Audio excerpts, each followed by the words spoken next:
it's been a busy day here in Philadelphia for the players and the fans. They had photo day earlier today. Players had a great time.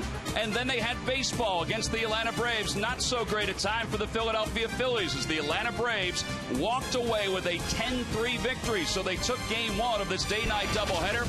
Now on a gorgeous night for baseball here at Citizens Bank Park, it's game two between the Braves and the Phillies. The standings in the National League East, well, the Braves find themselves sitting atop the NL East with the Washington Nationals, but the story is kind of strange. Look at the Phillies, 8 games under 500, but just 6 games back in the division.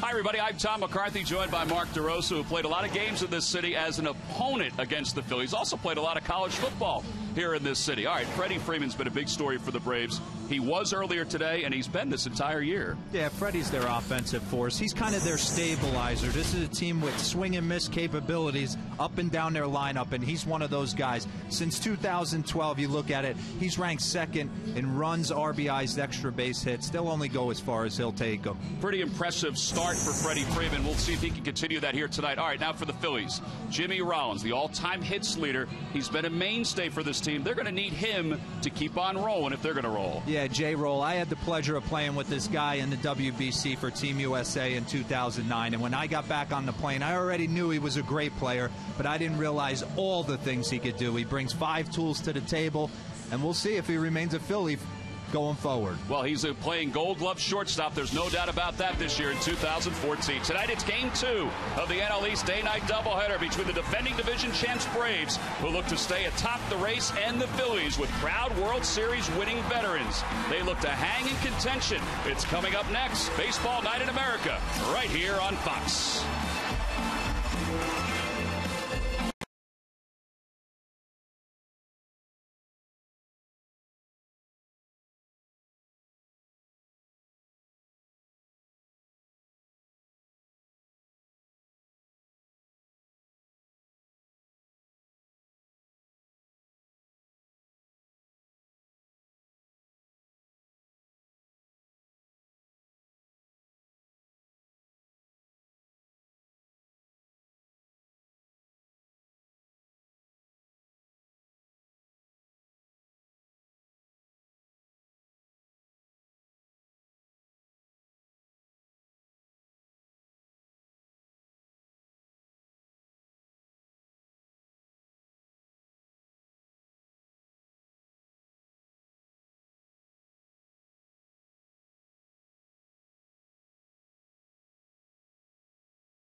Get together. Let's take a look at the Braves starting lineup. It's brought to you by Taco Bell. Sometimes you gotta live Moss. Couple changes for Freddie Gonzalez's team. Jordan Schaefer leads it off in center.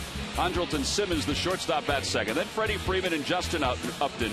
Ryan Domitz in right field. He'll bat fifth. Chris Johnson sixth. La Stella and then Bethencourt, the big prospect behind the plate. He'll take over for Evan Gattis, and David Hale does the pitching for the Atlanta Braves. Right-hander Sean O'Sullivan, just brought back from the minor leagues, the 26-year-old from El Cajon, California. 9-15 during his big league career with an earned run average of 6.02. This will be his first appearance in a Phillies uniform during the regular season. And he's finished up his warm-up tosses. All right, Mark, what do you think about his scouting reports? Yeah, I think for me tonight's an open audition for Sean O'Sullivan. This is a situation where he's being called up to pitch in this game. He'll probably be sent back down tonight, which means he might have to clear waivers unless he deals tonight and stays. He might have to clear waivers and have an open audition for him tonight for other teams. And avoid Freddie Freeman, because Freddie Freeman's the straw that stirs the drink here. We've seen him go deep. We'll get into that a little later with your catch. Jordan Schaefer will take outside, so we're underway from Philadelphia. Schaefer did not play in game one of this day-night doubleheader. 207 hitter, 2 home runs, 11 runs batted in. And he lines the pitch foul. It's 1 ball and 1 strike. Jordan Schaefer came up with the Braves, played well during his rookie year, then went on to Houston, kind of grew up a little bit, and now he's back with Atlanta.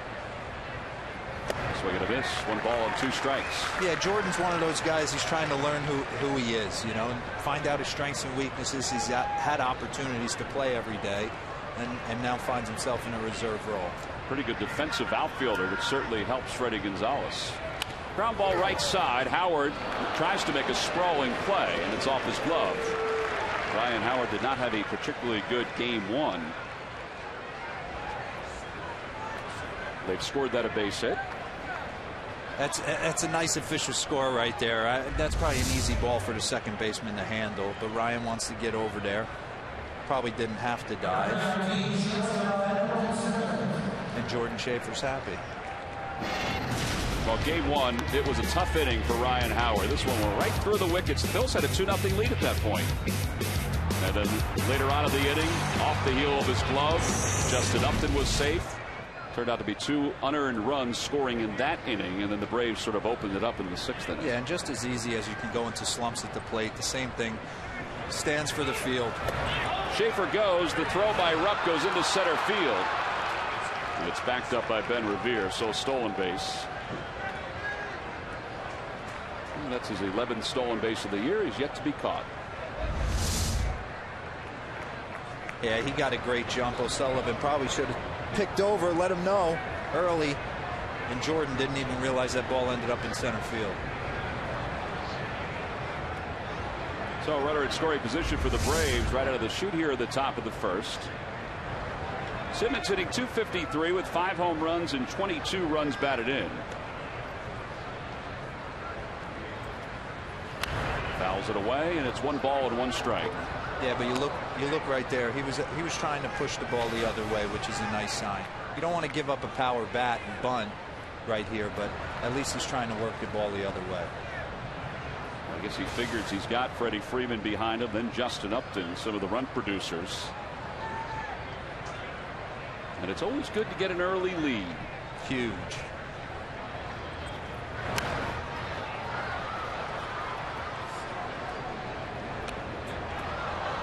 One ball and 2 strikes to Simmons. Simmons is the reigning Gold Glover over at shortstop. Talented player who, when he was in college, was also a pitcher. There was some thought that once the Braves picked him up that he would be a pitcher, but they decided to give him a shot at shortstop, and he hasn't looked back. Yeah, he was super talented shortstop. Saw this guy in spring training 2 years ago, and he stood out amongst a lot of big-time big league ball players. So this is no surprise. Inside, it's 2-2. Numbers with runners in scoring position. Braves have been looking for a combination at the top of the order, whether it be as a leadoff hitter or the 1-2 punch. The 1-2 hitters are hitting .224 combined, which is 30th in baseball. Out toward left field, John Mayberry is there. That is one away. Well, Freddie Freeman's coming up. Last night, a very odd occurrence here at the ballpark. Not that Freddie Freeman hit a home run, but just the way the whole thing evolves. That one smoked deep to center field, out toward our vantage point. Tom, get it, Tom! Yeah! Not good that he hit a home run, but I was able to catch it. Well, that was last night. We were broadcasting from out in center field, and it was a remarkable occurrence that 10 pitches into the game, Freddie Freeman hits a home run. It was a bomb, 425 feet, and I just happened to have my glove with me. I was going to say the fact that you brought the glove out there, and then Jamie Moyer makes you throw the ball back, and you did not want to. Elder statesman. You have to listen to your elders, Mark. I wouldn't have done it. A change up, and the count is 1 ball and no strikes to Freeman.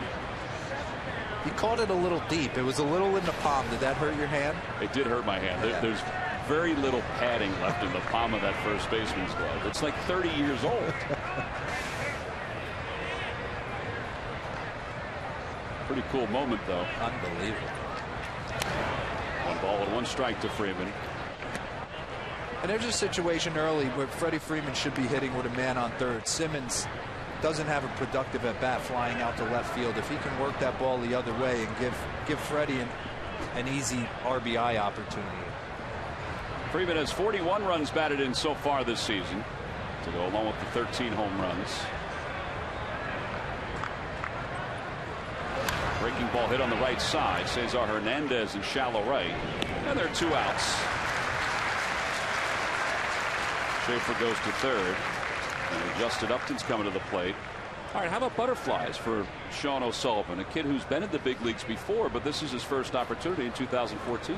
Yeah, I don't know. I don't know if he should have butterflies at this point. He's been up. He's been up with a couple teams. He's embraced the big league moment. He knows what it's about. He's been nervous before. I think more for him, what a golden opportunity. Golden opportunity for him to step up, pitch well, maybe stay. If not, maybe get picked up by another team on waivers. So I think this is a win-win for him. 3-6 down to the minors this year with an ERA of 4.31. He delivers high to Justin Upton. Upton hitting .278 with 16 home runs.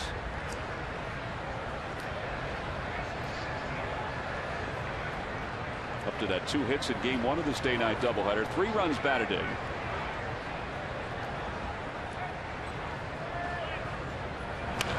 Out toward right field. Hernandez going back. He can't get it. It drops in for a base hit. Schaefer's going to score, and the Braves take a 1-0 lead here in the top of the first inning.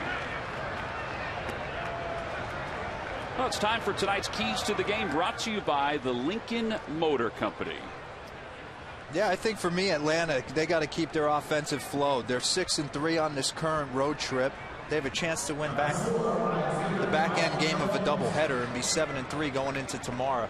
Offensively, they got to keep it going. And for Philly, they got to score early. They got to try and find a way to build some momentum and you know, give Sean O'Sullivan a chance to relax a little bit. Well, Ryan Sandberg's kind of talked about that the last few days. Here's Ryan Doumit getting the start in right field, and Doumit takes outside. It's 1 ball and no strikes.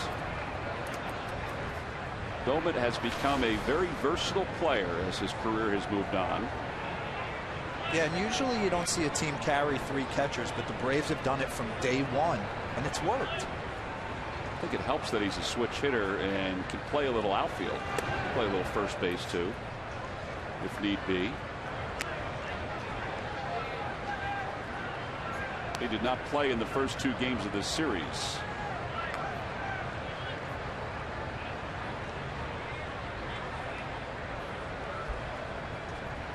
O'Sullivan's fallen behind the first 5 hitters in this game. It's 2 balls and no strikes.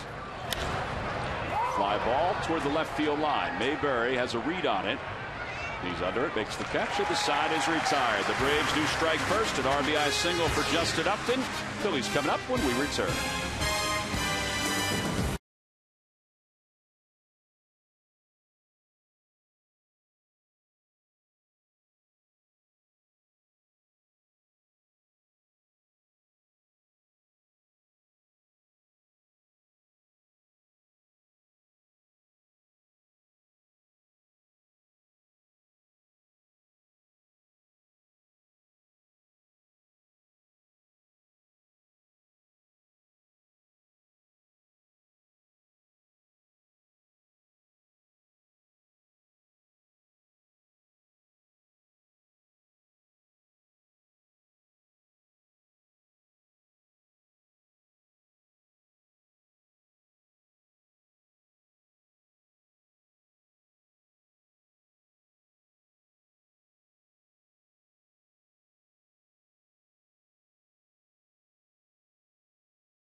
Well, sometimes you gotta live Moss. It's Revere, Rollins, and Bird, followed by Ryan Howard, John Mayberry, and Cody Ashley batting 6th. Cesar Hernandez will hit 7th at second base. Cameron Rupp does the catching. He'll bat 8th, and batting 9th at pitching is Sean O'Sullivan. And they'll face 26-year-old right-hander David Hale. He is out of Marietta, Georgia, and Princeton University. He's trying to get himself back into this Braves starting rotation. Overall, 2-2 with an ERA of 3.14. And he is a bulldog. Yeah, let's get into a scouting report, Tom, for David Hale. He needs to be aggressive early, and what I mean by that, early in the counts. He can't throw a lot of off speed early in the counts and fall behind and get into typical fastball counts because these Philly hitters will feast. And another guy seized the opportunity. Alex Wood came up and started. They've had Gavin Floyd go down with a broken elbow. They've had their share of injury issues, and this is a time for David Hale to kind of reassume his starting role. Well, he'll face Ben Revere to start things off. Revere hitting .284. He's 5 for 9 so far in this series against the Braves. 1 home run, 9 runs batted in.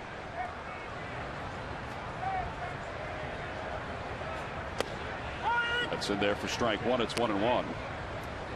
You hear a lot of quotes from David Hale. He definitely wants to be a starter. He enjoys that way more than out of the pen.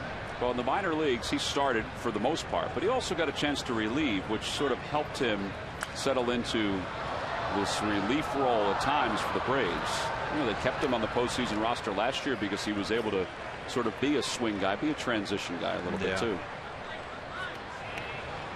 1 ball and 2 strikes to Ben Revere. Revere is a threat to run if he can get on base. He has 22 stolen bases. He does not walk an awful lot. And that one just missed. It's 2 balls and 2 strikes. Umpires for tonight's ball game. That's Paul Schreiber behind the plate. Ted Barrett's the crew chief.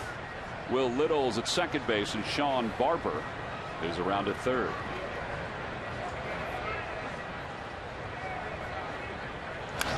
There are 5 umpires working this day-night doubleheader. Who you don't see is Alfonso Marquez, who had the plate in Game 1. Major League Baseball several years ago decided to, when they had these day-night doubleheaders, bring in an extra umpire. So Sean Barber is that extra one. Paul Schreiber didn't work in Game 1, and Alfonso Marquez doesn't work Game 2. And there will be no arguing with first base umpire Ted Barrett, who is a Golden Gloves boxer. That's right. He used to spar with Mike Tyson. I can't tell you how many times I said, Ted, I want to go nose to nose with you right now. He said, Dero, I wouldn't do that if I were you. A lot of guys say that he's one of the best umpires because you can talk to him. Absolutely. That's all you want out of an umpire, a guy you can talk to. 3 balls, 2 strikes to Ben Revere. And he taps it foul to stay alive. It'll be Revere, Rollins, and Marlon Byrd. Those are the top 3 hitters for the Phillies here in the bottom of the first. And Revere is doing what every good leadoff hitter should do. He's seen a lot of pitches. This will be the 8th pitch of this at-bats.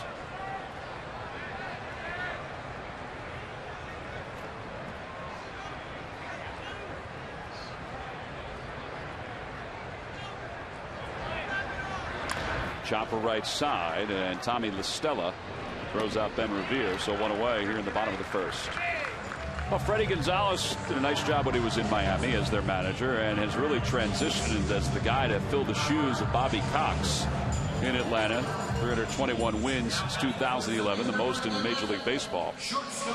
Speaking of filling shoes, Ryan Sandberg has had to fill the shoes of the all-time winningest manager in Phillies history, Charlie Manuel. And Rhino certainly knows the game and certainly has been prepared for this opportunity. Jimmy Rollins 3 for 4 lifetime against David Hale, takes outside. It's 1 ball and no strikes. Rollins 0 for 5 so far in this series. By the way, I love the story about the World Baseball Classic. Absolutely. You and Jimmy Rollins. You know, it's true. You go to those things, and I was fortunate enough to be asked to go and play. and I jumped at the opportunity to get a chance to take BP with these guys for 4 weeks and really break down their game and be around them. And I got back on that plane, and there was 2 guys who jumped off the map at me. It was Ryan Braun and Jimmy Rollins. I mean, you watch these guys and you play against them, but you only see so much, and sometimes you only see the good things on SportsCenter. But when you really lock it in and watch them play on a daily basis, it's pretty special. Well, that was a pretty special play right there by Tommy La Stella, diving stop, and he throws Rollins out. So 2 outs here in the first. And Marlon Byrd's coming up. All right, you play this position. This is a nice play. This is a very nice play. Tommy La Stella, St. Joe's Montville, right in my backyard. Number 7, getting up and making a nice play. Yeah, you don't try and do too much. He knew he had time right there. Just try and glove it clean. And when you got a first baseman like Freddie Freeman, you can almost throw blindfolded. Marlon Byrd will be the hitter. Byrd 1 for 4 so far in the series. He was a pinch hitter in game 1 of the day-night doubleheader. And he takes a little low. 1 ball and no strikes. You know, outside of the strikeouts that are a little increasingly high for Marlon Byrd, he's given the Phillies exactly what they wanted. He's on pace to have nearly 100 RBIs. I mean, this is the midway point of the season for the Phillies. Nearly 100 RBIs and 26 home runs. And my hat's off to him. He went down, reinvented himself, went and played in Latin America, found a job, came back and battled, and finds himself with a 2-year deal from the Philadelphia Phillies. Second tour of duty with the Phillies. The Phillies originally selected him, and he came up through their system. Then was traded on to the Nationals. Out toward right field. That's pretty well hit. Domit going back toward the track to the wall, reaches out, and he makes the catch. And the side is retired. Well, he looked like he had it sized up all the way. 1-0 Braves as we go to the second.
Gotta live Moss. Oh, here in Philadelphia, one of the staples is a cheesesteak, which Mark made sure he partaked in today when he worked through the city of brotherly love. Absolutely. I had to hit up Pat's. Anytime you come through Philly, you got to hit Pat's Steaks. Chris Johnson will lead things off here at the top of the second against Sean O'Sullivan. First pitch is a little high. It's 1 ball and no strikes. Chris Johnson hitting .279 with 3 home runs. And 23 runs batted in. What a year he had last year. I was just thinking that. And he's gotten hot. as the season's progressed. He was hitting 231 in April. In May, he bumped it up to 277. Now in June, 341 coming into tonight's game, and flirted with a batting title last year. Fights that one off, and it's over the head of Cesar Hernandez. A leadoff single here in the second. All right, so O'Sullivan's given up 3 hits, and none of these 3 hits have really been hit that hard. And that'll bring Tommy La Stella to the plate. Now, he hit a ball pretty hard in Game 1 that sort of opened the floodgates for the Braves offensively. Yeah, in Game 1, he got a fastball from Antonio Bastardo and kind of just put the game out of reach. Up until that point, Bastardo had been one of the best relievers in the National League. I mean, just absolutely dealing. But he left the heater right in the middle of the plate, and Tommy hurt. Stella shows bunt, bunts it toward third, and it's going to roll foul as Cody Ashley picks it up at foul territory. Well, the Braves tried La Stella as the leadoff hitter last week. And Freddie Gonzalez said, you know, he may give him a chance to be back there again. He's not sure. He's still looking for a bona fide leadoff hitter.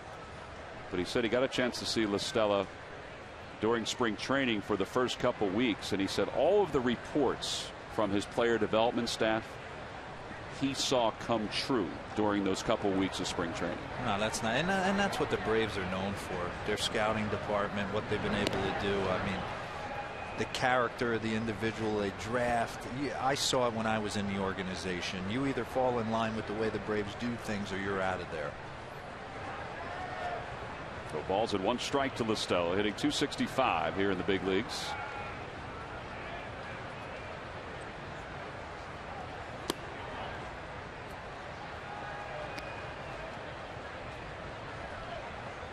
Now La Stella has cooled off. In fact, he picked up that triple, and that ended a long 0 for 4 him in Game 1 of the day-night doubleheader. He was 0 for 23 before that triple.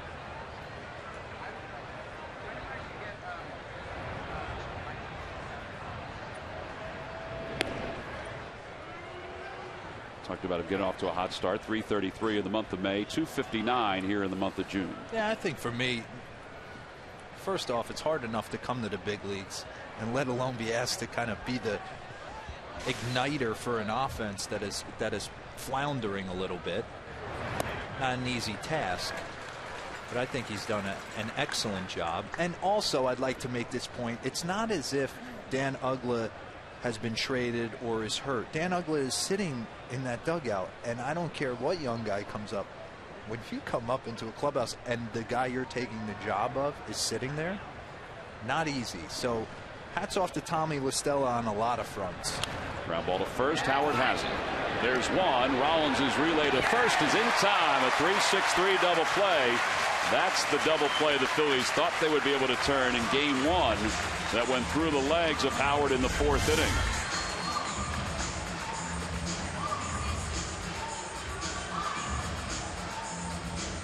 That's a great feed to Jimmy Rollins. It really is. On the inside part of the bag, J-Roll's been doing that all his life. Easy turn. So 2 outs here in the second, and Christian Bethancourt just called up today. Those are his numbers from AAA Gwinnett. He's going to play in the Futures game representing the Atlanta Braves. For the 3rd time. For the 3rd time. That's pretty special. You've heard a lot about this kid coming.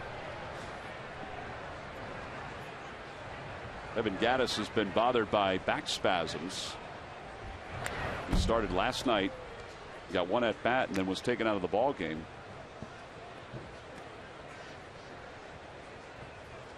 That was a pretty aggressive stroke right there.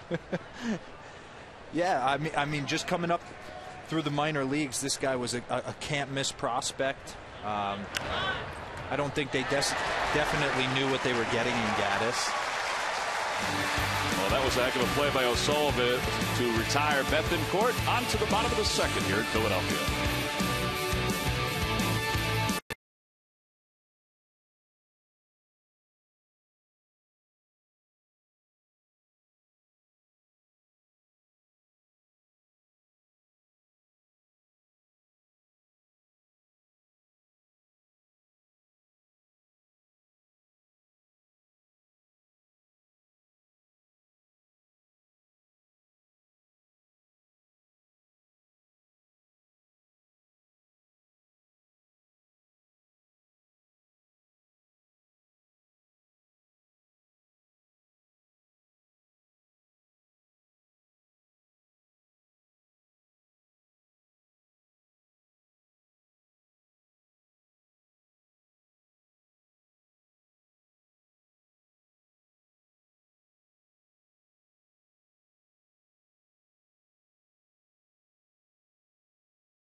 Company. This is where a new conversation begins.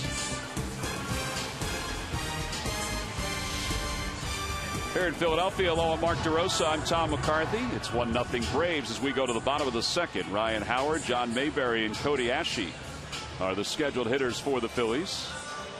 Against right-hander David Hale. Hale worked a 1-2-3 first inning.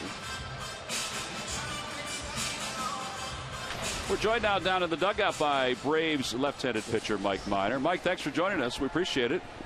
No problem. Trying to get all situated. Yeah. Mike, last year 13-9 for the Atlanta Braves. Obviously, you guys from a staff standpoint have had a lot of changes during the course of this year. It seems like you've held up pretty good with all those changes. Yeah, I'd say this guy on the mound right now has done a fantastic job going back and forth. I think he started the year as a starter and then went to the bullpen, and then now here he is starting again. Hey, Mike, Mark DeRosa here. How you doing physically? I know you had a rough spring training, took you a little extra time to get ready. You feel like you're 100% now?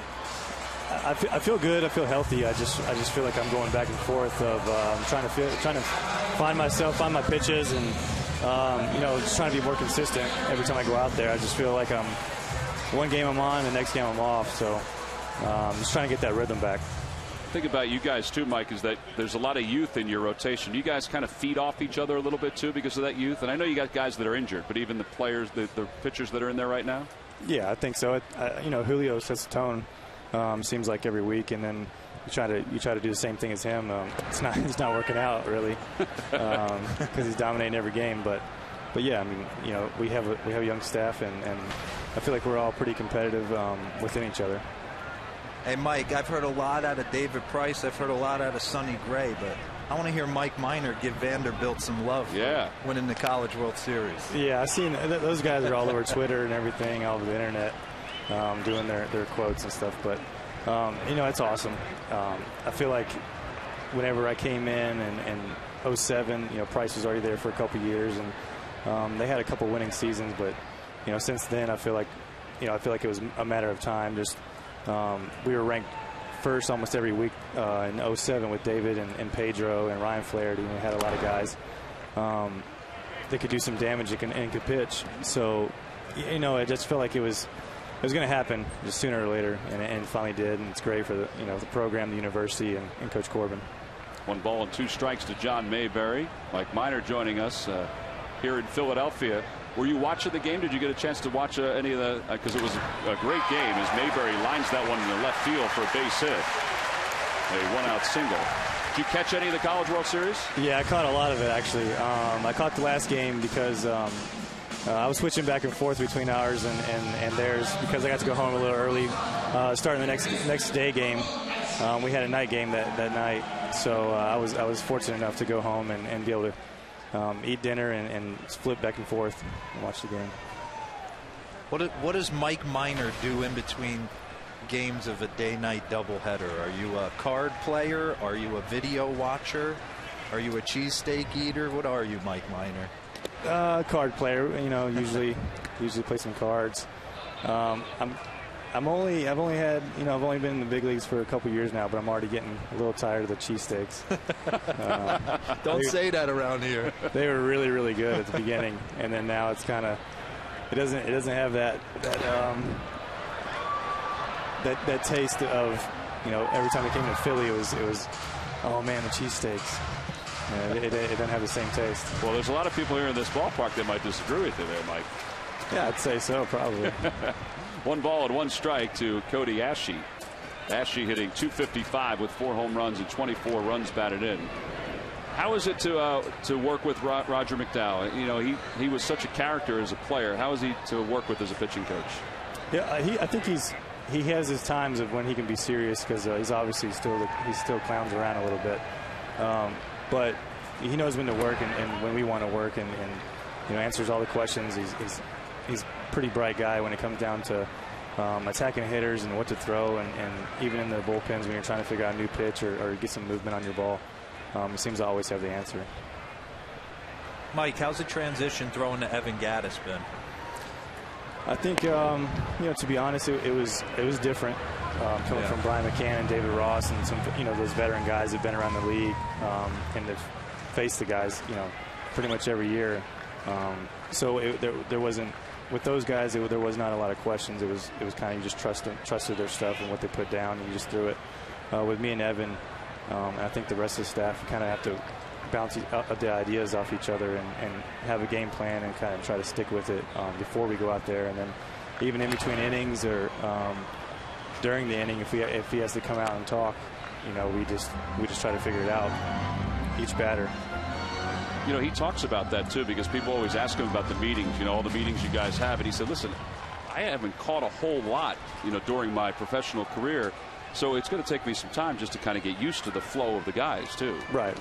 I mean, he's taken on a whole staff, and like he said, he's not been around for very long, so he's taken on a whole staff, and he's catching against a bunch of guys he's not really caught against.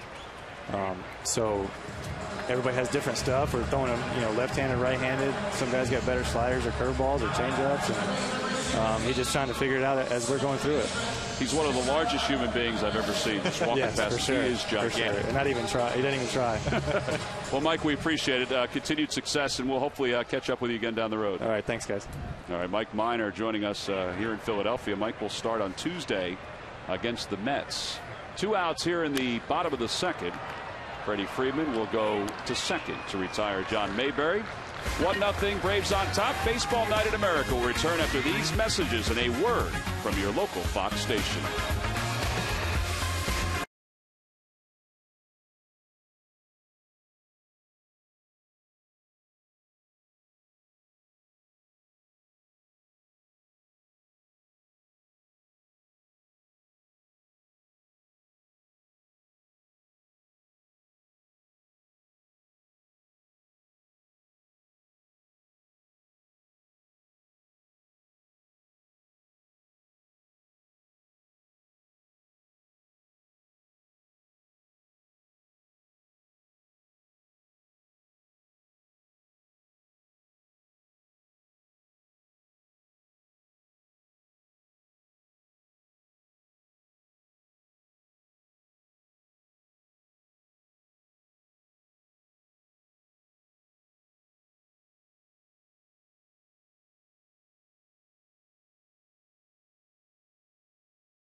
Hello with Mark DeRosa. I'm Tom McCarthy.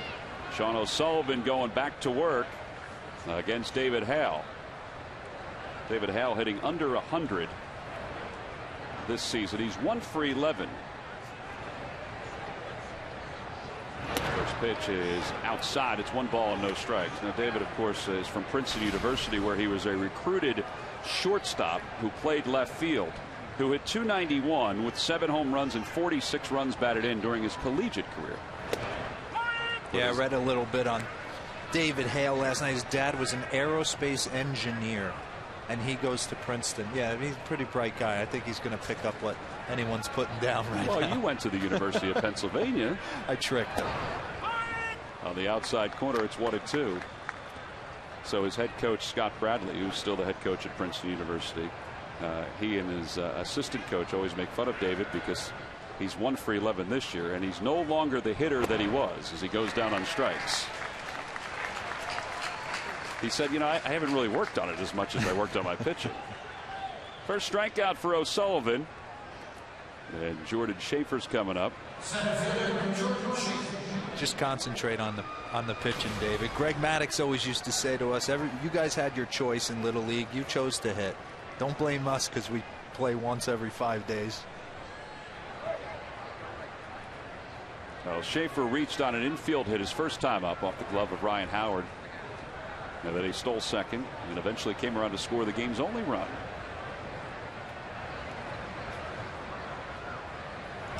Line drive foul. It's 0-1.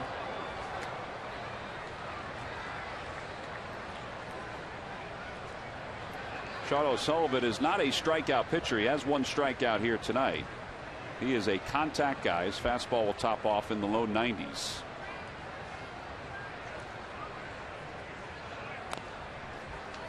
No balls and 2 strikes. He's throwing the ball good. I mean, the Braves have 3 hits, but none of them have been hit hard. One's a questionable error by Ryan Howard. Chris Johnson got jammed and force-fed a ball into right field, so he's doing his job. Well, and 9 of his last 11 pitches have been strikes, so he's now finding the strike zone on a consistent basis. Swing and a miss. Good pitch. Good soft stuff right there. Back-to-back strikeouts, 2 away. Simmons coming up. Time for a game break. Here's Ryan Field in L.A. Ryan? Shortstop, Appleton Simmons.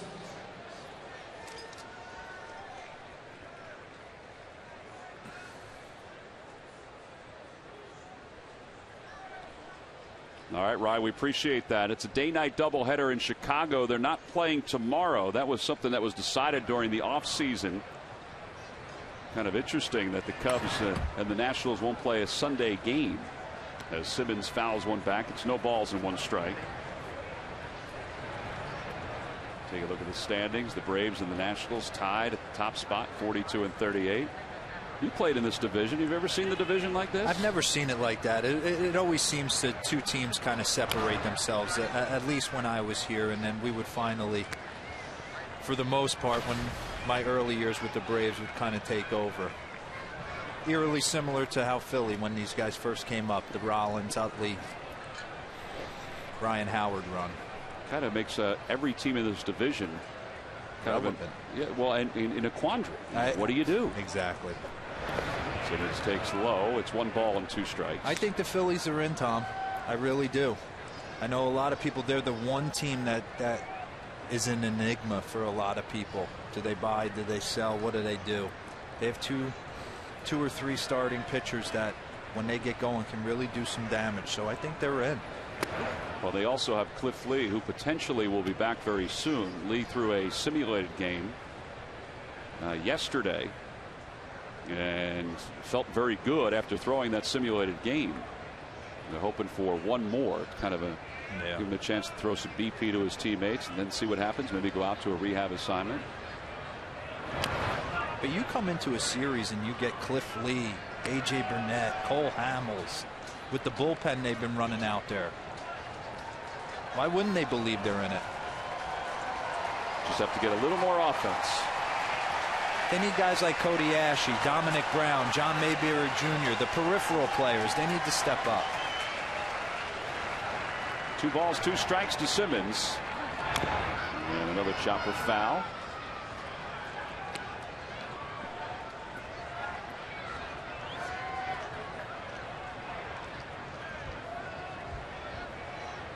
Sean O'Sullivan at one point pitched for the current Phillies pitching coach Bob McClure when the 2 were in Kansas City.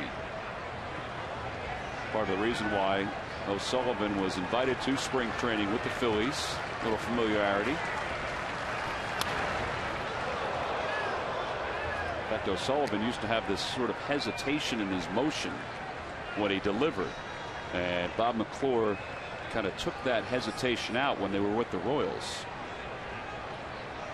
Kind of cleaned them up, gave them a little bit of a rhythm. Yeah, sometimes guys, they pause in their motion to kind of gather themselves, get a balance point. But for the most part, I like the rhythmic type movement.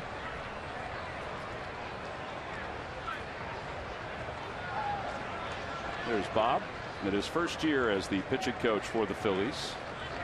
2 balls, 2 strikes. Yeah, that one just missed a little low. It's 3-2. 95 miles an hour right there. Yeah, so much for 91, 92. It's classic right-hander delivery from Sean O'Sullivan. Maybe a little recoil. Not getting out. I'm no pitching guru. But he's throwing the ball well.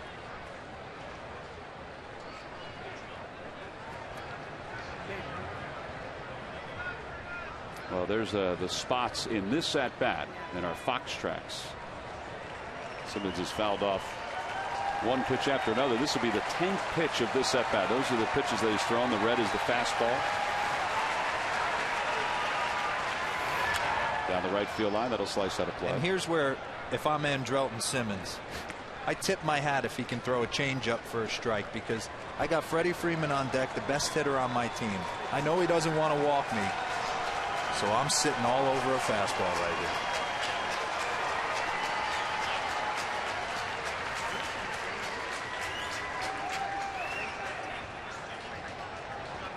Well, 10 pitches so far. This is number 11 to Simmons. And he whacks it high in the air. In foul territory. Ashe makes the catch. Side is retired. O'Sullivan retires the Braves in order. Nice job by the big righty as we go to the bottom of the 3rd.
The first, and the Phillies just one hit so far. That was a single by John Mayberry. Some of the fans out in Ashburn Alley here in Philadelphia, named for Hall of Famer Richie Ashburn. He's got a statue out there. Cameron Rupp leads it off, and Rupp takes a pitch for a strike. It's 0-1. There's the statue of Whitey. He's not only a great player, but also a great beloved broadcaster here in Philadelphia. I always love coming back and playing here. First off, for hitting purposes, one of the friendliest ballparks you'll hit in. And secondly, I love the interaction with these fans. I know sometimes they get a bad rap, but I thoroughly enjoyed it. I think you got to grow up around here to really embrace it. Up high, it's 1-2. Well, you grew up in North Jersey. You went to college here in Philadelphia at Penn, played football and played basketball. I'm from Jersey. I always feel like there's a similarity between Jersey and Philadelphia. Blue collar. Blue collar. Yep. Check swing, no go, says Ted Barrett, and it's 2-2. Well, speaking of Mark here in Philadelphia, played quarterback at Pennsylvania, old number 16. From 93 to 95, I've told people that there have been 2 occasions this year where I have worked with guys whose games I broadcast. That's how old I'm feeling right now. Ross Tucker at Princeton. I called Ross's football games at Princeton. Ross did some football games for Fox. And of course, your games when I was at Princeton doing their radio, I would call your games. That's great.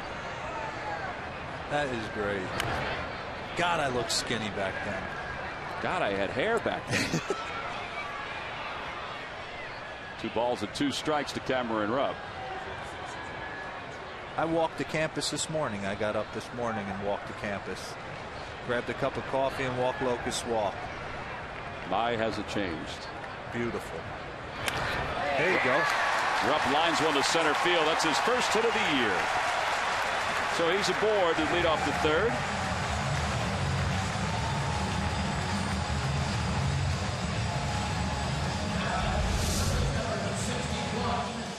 Yeah, David Hale right here just kind of hangs a slider in the middle of the plate. Kind of a little roller, and Cameron Rupp trying not to do too much with it, just lines a bullet back up the middle for a base hit.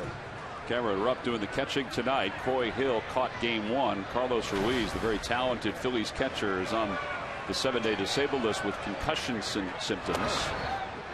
As O'Sullivan takes a strike, it's 0-1. Pete McCadden, the Phillies' third base coach, laying down the signs.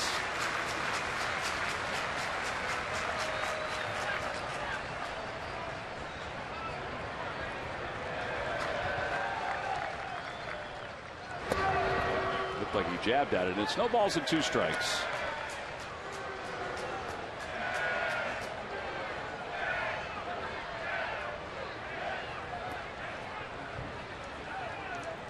Have him try to sacrifice again with 2 strikes, Mark? Absolutely. O'Sullivan 2 for 10 lifetime. And he bunts that one foul. So he's down on strikes. And there's one away. It's time for Pepsi's Real Big Things You Need to Know. And we're going to concentrate on Braves right-hander David Hale. What do you need to know about him? Well, he's a Princeton graduate. He did graduate from a smart family. His dad, an aerospace engineer, his mom, a nurse. And his first career victory came against the Phillies. They get a real big summer with 3 new flavors of Pepsi made with real sugar. Freddie Gonzalez was telling me that when they were in Houston, they went to NASA, and they were telling some of the players, and some of them were excited, but David Hale was very excited. Really excited. And Revere swings through a breaking pitch, and it's 0-1. Yeah, you get to do those nice things sometimes. I remember when we go to San Diego, you get to go out and check out where the Navy SEALs do their thing, and you know, you have so much downtime on the road. Some guys play golf, some guys sleep till 2 in the afternoon. I like to get out and see the cities. That's interesting because there are a lot of guys that they just stay in their hotel room. They're just worried about playing baseball. Oh yeah, that do not disturb goes on the door early and never comes off. I was the player. If I was hitting well, I wanted to be out. People could see me. If I wasn't playing well, yeah, I'd be the guy with the do not disturb sign on. No balls, 2 strikes to Ben Revere. He grounded out his first time up. Nice play by Bethancourt.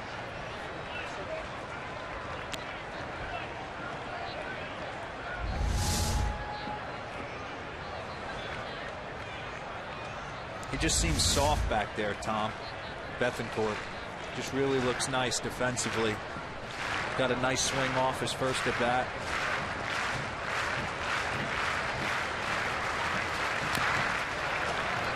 I'll tell you one thing, if you're going to play a basketball game, I don't know if you want to play the Braves catchers, though, between Gaddis and Bethencourt, the size those two guys are.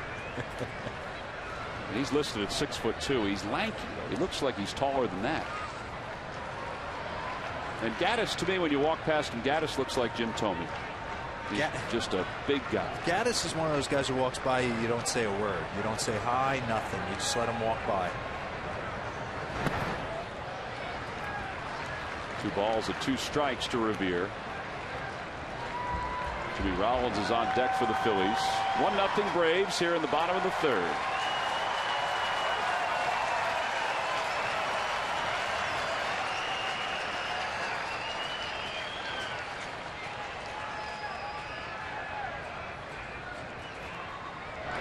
Chopper over the head of Freddie Freeman into right field. Rupp around second, heading to third. He'll get there. First and third with 1 man down here in the bottom of the 3rd.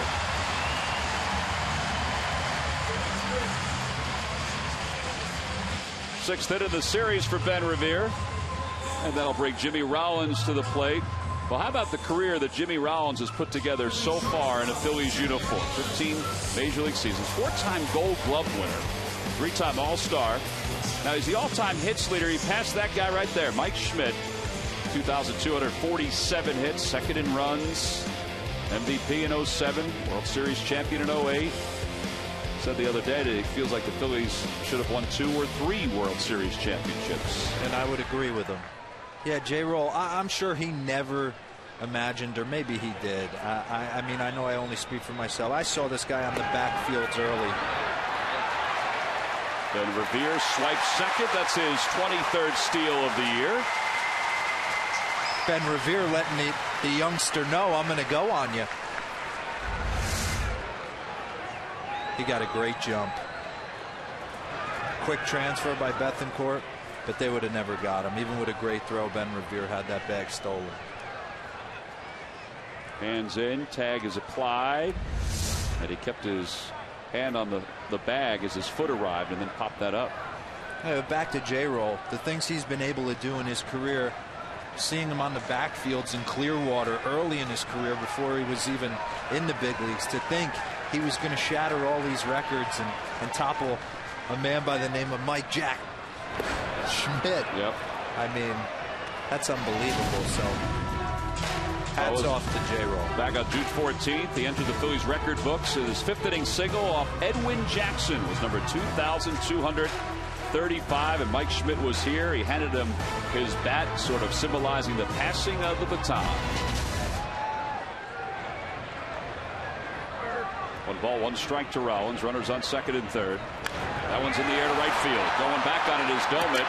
He's got a beat on it. Tagging from third is Rupp. Domit makes the catch. Rupp's coming home. The throw goes towards second, and we're tied up at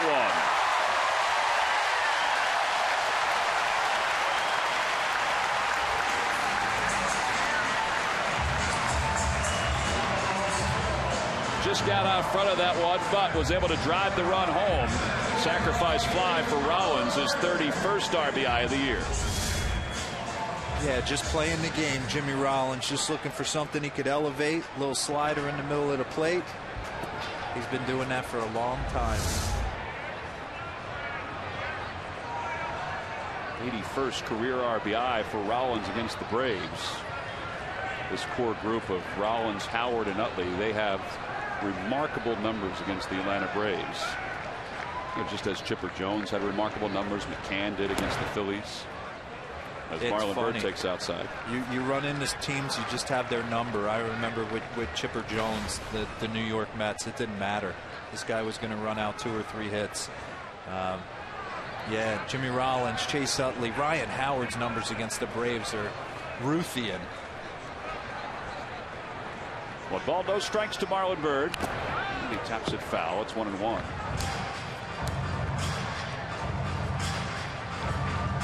I think teams have tendencies. Atlanta's MO has always been never to get beat inside. If you watch their pitchers go about their business, they attack the outer third of the plate.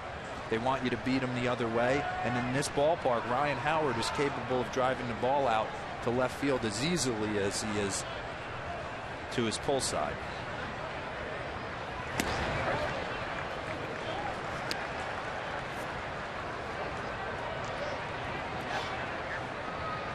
Bird's numbers with 2 outs and runners in scoring position this year. He's got Revere over at third.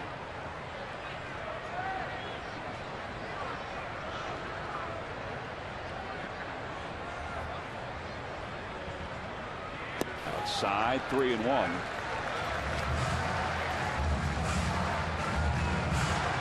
Howard's on deck. Yeah, here's another situation. If I'm Marlon Byrd, I'm sitting on a fastball. I know I got Ryan Howard on deck. I don't know how David Hale feels about wanting to take on that challenge with 2 men on. So he's probably going to go after Marlon Byrd in this situation. At least that's what I'd be thinking.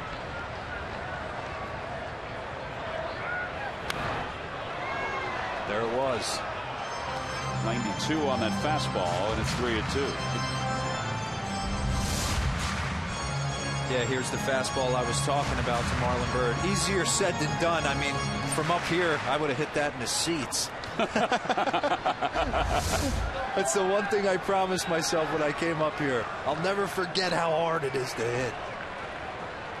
And that is important. Oh, they could tell you what's coming some nights and you'd have no chance. 51 pitches for David Hale. Said yesterday when we were chatting with him that pitch count's not really an issue. He feels 5 or 6 easy today. He feels like he's in good enough shape. His arm's stretched out enough. Swing and a miss. He got him. Side is retired. The Phillies do tie it up on a sac fly by Jimmy Rollins. Freddie Freeman's going to lead it off for the Braves when we return. We're all leaving at 1 here in Philadelphia.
Sponsored by Budweiser, designated driver, and enjoy the great times. And by T-Mobile.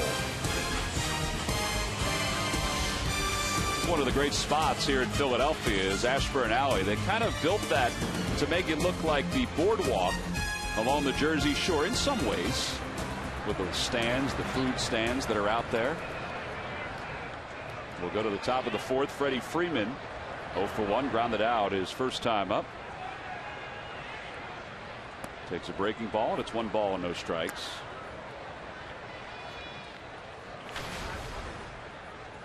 Freeman, one of 2 Braves players who signed long-term contracts before the season began. That one is a rocket out toward right. Marlon Byrd will track it down on 1 hop. He gets it in quickly.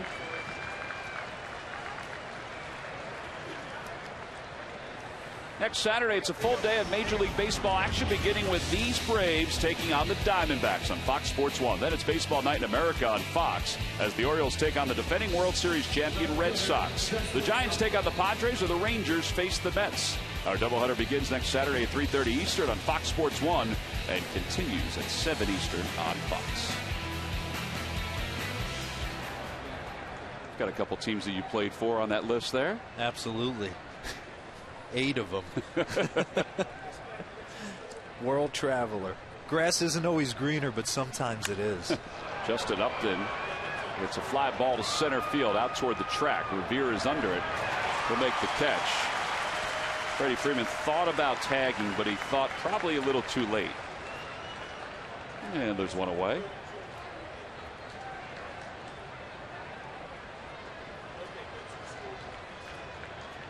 And Ryan Doman's coming up. Well, Sean O'Sullivan pitched for the Phillies in spring training, and he was pretty impressive. Tonight, he's got 3 1/3 in the books. He's allowed 1 run on 4 hits, and he's keeping the ball down. He's keeping the ball down. He's got a good changeup working. No one outside of Freddie Freeman with that bullet to right field has really put solid wood on the ball. At the D's, it's 0-1. And I think it's nice that Cameron Rupp back there working with him. It's not like Carlos Ruiz Chuch is massaging him through a lineup and he's just throwing whatever fingers put down. I mean, there's some thinking that's going into this battery. Cameron caught Sean O'Sullivan this year at Lehigh Valley. Swing and a miss, and it's 0-2.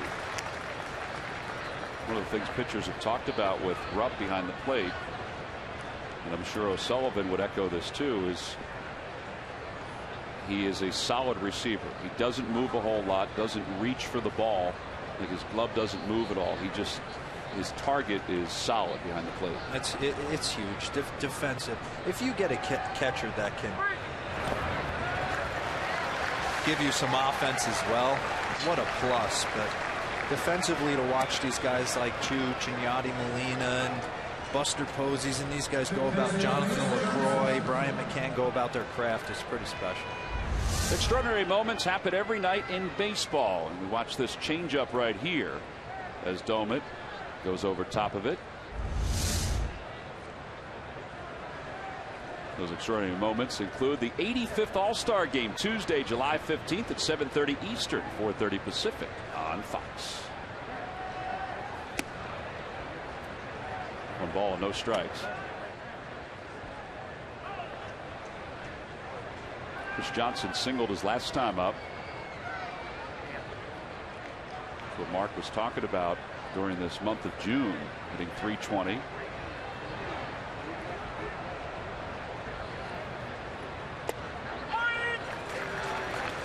Everybody in Atlanta knows the story by now. Last year, the Braves picked him up, and he was going to platoon with Juan Francisco at third base.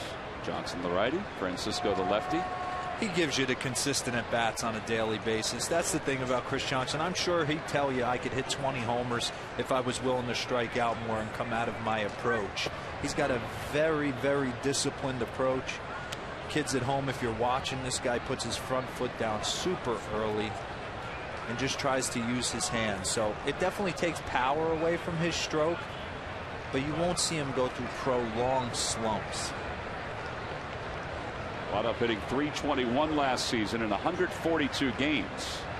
Needless to say, he hit his way into the lineup on an everyday basis. 2-1 pitch. A little low. 3 balls and 1 strike.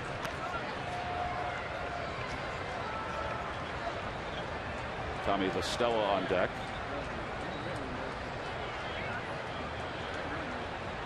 Johnson finished 2nd in the National League in hitting and 5th overall in the big leagues last year, 2nd to Michael Kadire.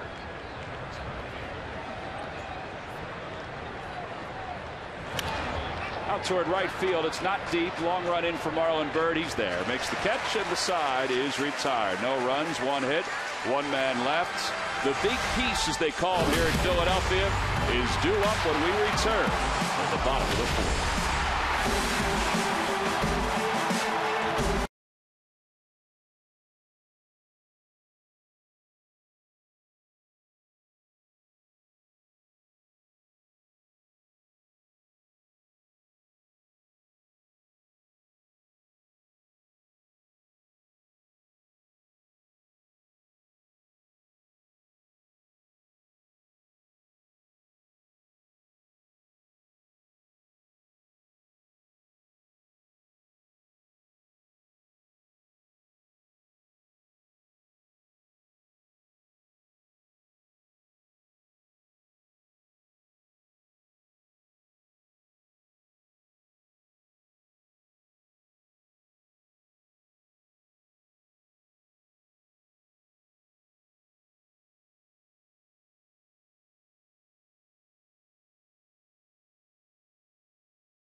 By T-Mobile, official sponsor of Game Changers. And these are some of the numbers that we talked about.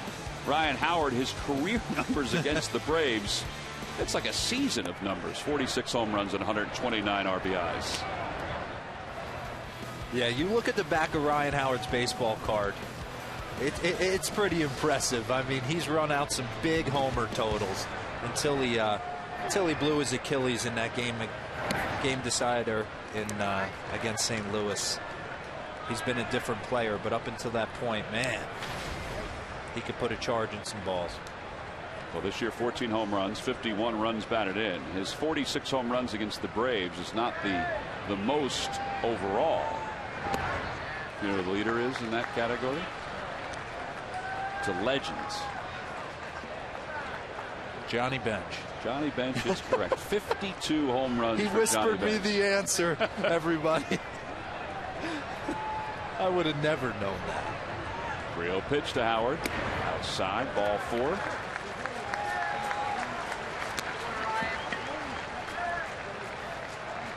MLB.TV Premium, the #1 live streaming sports service, is celebrating 12 years. Join the millions of subscribers. Watch every out-of-market game live in true HD on over 400 devices. Visit MLB.com for details. First walk issued by David Hale. And John Mayberry Jr. will be the hitter.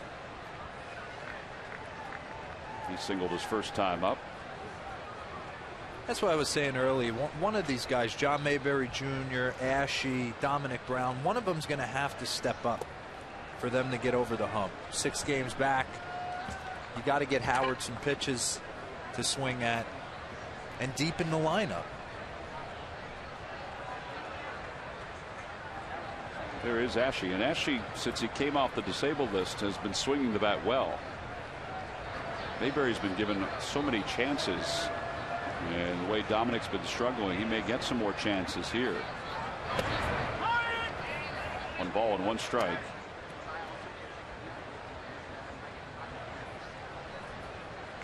Here's game 1 starter Roberto Hernandez for the Phillies.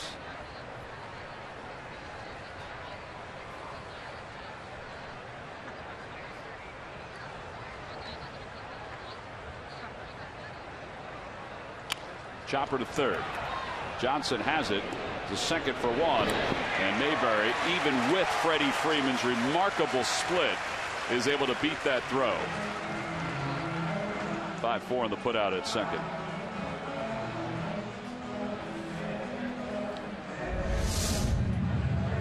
Nice turn by LaStella right there. I didn't think they were going to get him to begin with, but Freddie Freeman, what a stretch to make it somewhat close.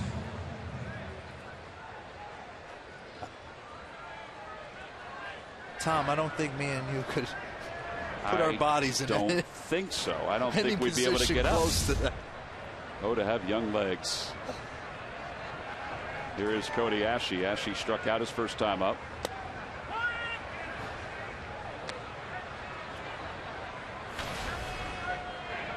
Cody out of the University of Nebraska. He's a Cornhusker. Grew up in Missouri. If I'm Cody Ashe, I'm following Chase Utley around like a puppy dog. Well, they lock her next to each other. They do. In the clubhouse. They should. A lot of people think there's some similarities between the two. It's tough for anybody to match Chase Utley's intensity. Yeah, when you have a guy like Chase Utley, I know if I was a younger player when I came up, Chipper Jones was the guy for me. I mean, I truly followed him around. There's a liner out toward left center field. Upton on the run, and he tracks it down. That's a fine running play by Justin Upton. Back to first goes Mayberry. And there are 2 outs.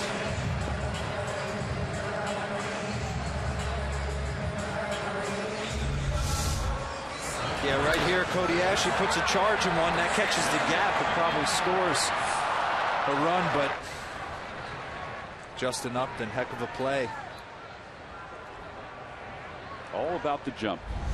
Their outfield defense is really special. Jason Hayward's probably the best defensive outfielder in the game. You have B.J. Upton or Jordan Schaefer, Justin Upton. They cover a lot of ground. Cesar Hernandez takes low, 1 ball and no strikes. Hernandez, a fielder's choice, his first time up. But getting back to Ashy, I used to follow Chipper Jones around as far as what he did in the cage, how he hit off the tee, how he prepared for a game, what video he watched, what was he looking at. Chopper back toward the middle, a base hit. Mayberry will stop at second. So runners on first and second for the Phillies here in the 4th. But the fact that Chipper was open to it, and veteran players are open to it, that's huge to pass that on to you guys. Huge. And you know, I'm never a player of Chipper Jones's caliber, but I tried my best. I always said to players who use me as a sounding board, this isn't just me talking. This is Chipper Jones. This is Gary Sheffield. This is Albert Pujols, Michael Young, all the great players that I played with. Well, if you are going to follow anyone, as you said, Chase Utley is the guy that you can emulate him even a little bit in preparation. Oh, give me a third of his career and you stay in the big leagues for a long time. Here's Cameron Rupp. He singled his first time up and scored. Phillies are 3 for 17 in this series with runners in scoring position, and 9 for 54 on the homestand.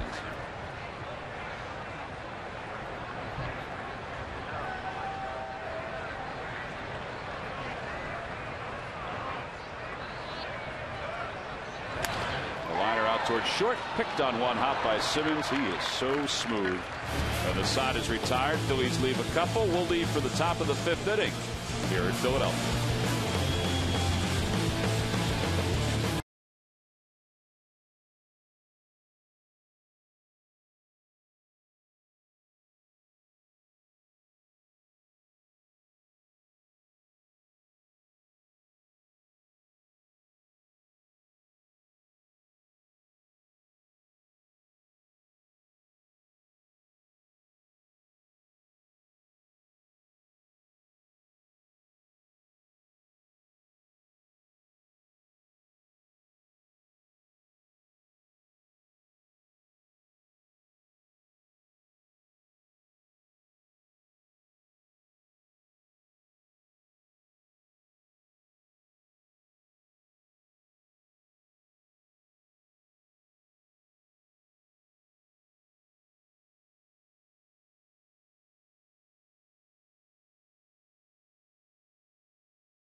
Cancer, a groundbreaking initiative created to accelerate innovative cancer research that gets new therapies to patients quickly in order to save lives now.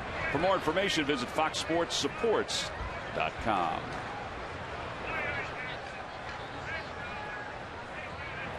Tommy La Stella will lead it off here in the top of the 5th inning. Sean O'Sullivan's done a fine job for the Phillies. He's retired 9 of 11. First pitch fastball is a little low, and it's 1-0.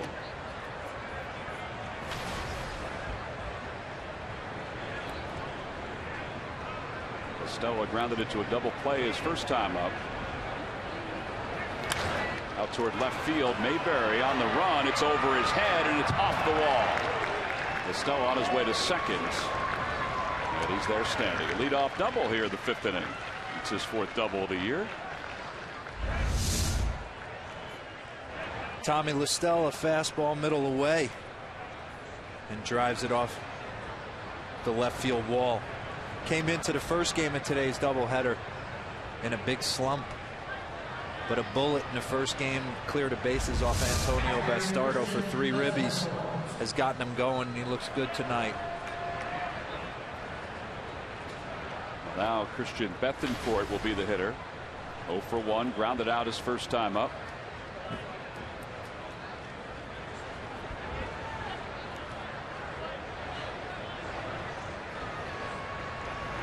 First pitch is over for strike. It's no balls and 1 strike. This is a tough AB for a young hitter. You're trying to move the runner over. The pitcher knows it. He's probably going to bust you in, and you're going to do your best to hit a ground ball to second base. But man, you're so nervous. You just want to have an at bat. You want to get your first major league hit. Anything. Popped him up. Ryan Howard, Cesar Hernandez, and it's Howard who makes the catch.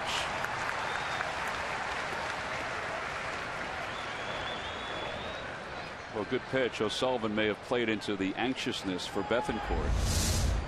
Yeah, I think there. He's trying to do the right thing, move the runner, but you also realize you got the pitcher hitting behind you, so it's not going to matter too much. Go ahead and swing the bat, see what happens. But yeah, definitely, when you're looking for your first knock in the big leagues, it's always nerve-wracking until you get off the schneid right there. Now David Hale, he's 0 for 1. He struck out his first time up.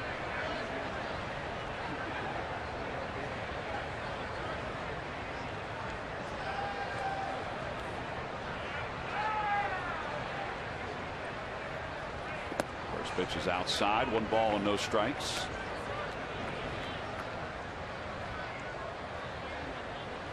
There's the comparisons between the 2 starters tonight.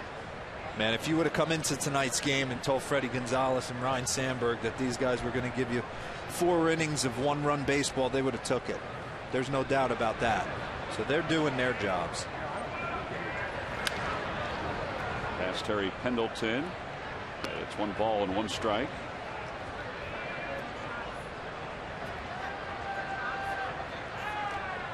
Surprised TP didn't try and pick that right there. Gold Glove third baseman. It looks like he's decided that he's getting lazy. Well, or he's just tired of clipping a finger or a nail or something.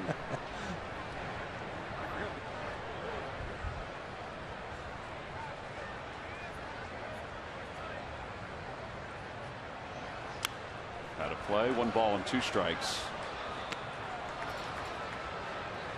Mitchell O'Sullivan has pitched in the big leagues, 10 wins during his major league career. Last year, 2013, he did get some time in the big leagues.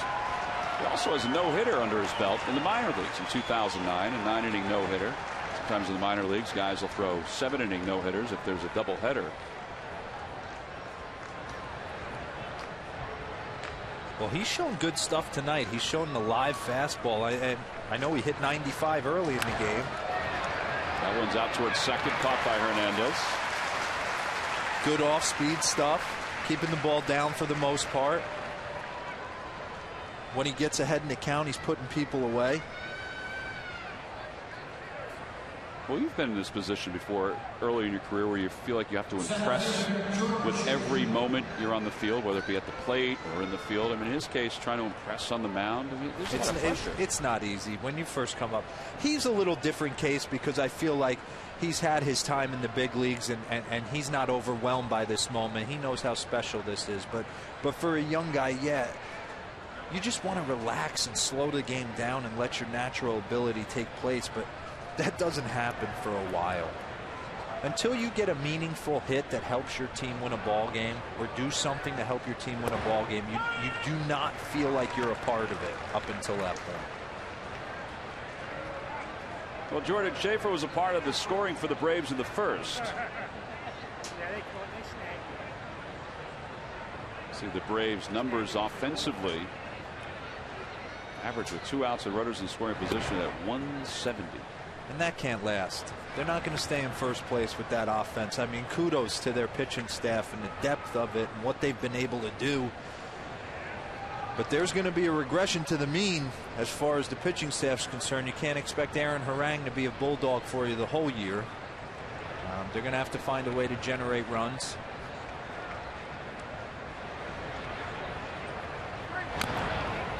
And what's funny, Tom, Bobby Cox always used to say the names on the back of the jerseys would eventually show up. You look at the Braves roster, you look at the Phillies roster, there's a lot of talent laden. They shouldn't be scuffling this bad to score runs. Freddie said that when I was talking to him yesterday. He said he thinks that's the reason nobody's run away with the East, is because obviously offense is down, but also you haven't strung together victories one after another. You know, long winning streaks to kind of ease your leaders in the division. Exactly. And that's why I feel like Philly's still in the mix. Get Cliff Lee back. Cole Hamels throwing the ball. Well, the standings, the Mets have won today, so they're 5.5 out. Washington won game 1 of their day-night doubleheader. Braves won game 1 over the Phillies. That's why the Phillies are 6 back.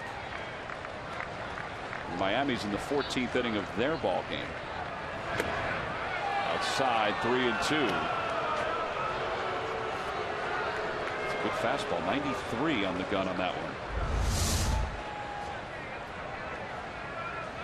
Oh, that's a ball. That ball's outside.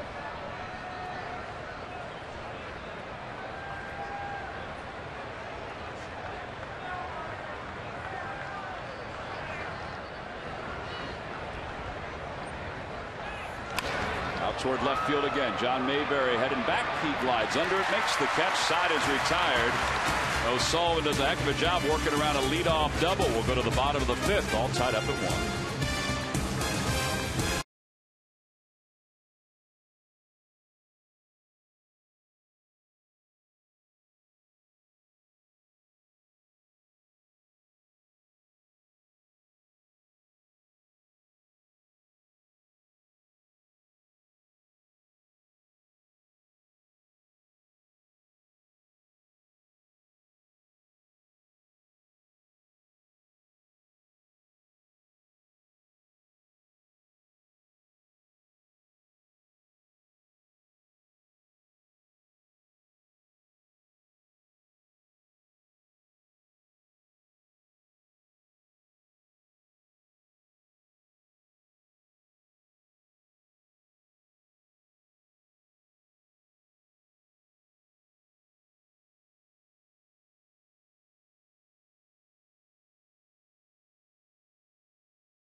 Find new roads.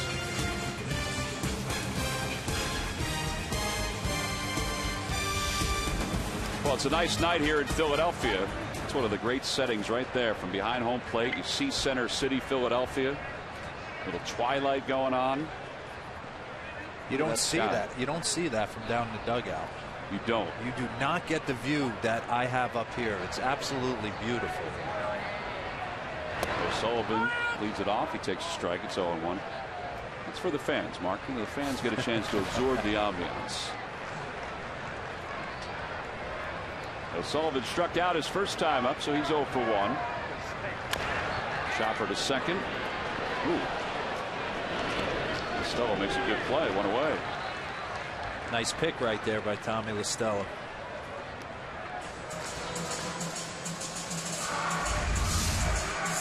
Yeah, this is a great play, do or die. He probably, with the pitcher running, could have laid back on that ball, made it a little easier on himself, but he decided he wanted to come get it and made a heck of a defensive play.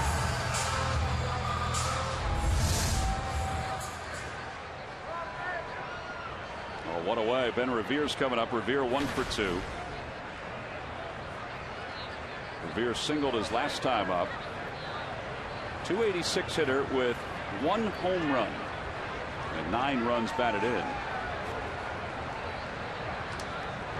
And he bunts up the third base line, and Bethencourt will let it roll foul.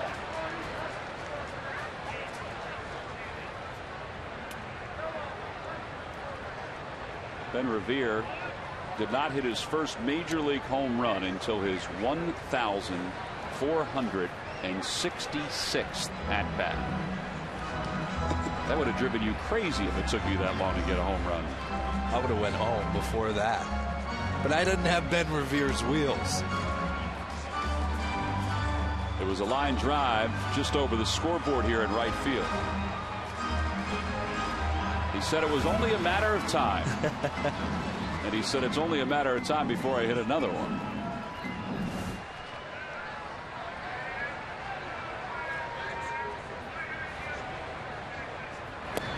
Outside, 1 ball and 1 strike. I want to watch Ben run here if he puts the ball in play. Man, I don't like watching, and I just could be guessing right here. I don't like guys stretching in between at bats. It looked like running down to first base. He might have tweaked something that it didn't feel right. Let's see him run. Well, David Hale will take care of it before he can really get his gait going. But I agree. It was a couple days ago he had the same issue. Something was bugging him.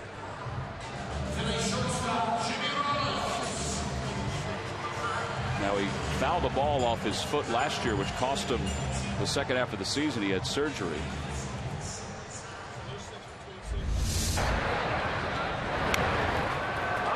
Here's that bunt. Yeah, here he goes, and you'll see him. Little grimace. He ended up grabbing back there, and then he got back to home plate and gave a full hamstring stretch, something you never like to see. He needs his legs. That's, yeah, there you go. He grabbed the back of his leg as he was walking back. 0-1 to Rollins. Rollins hits foul. It's 0-2.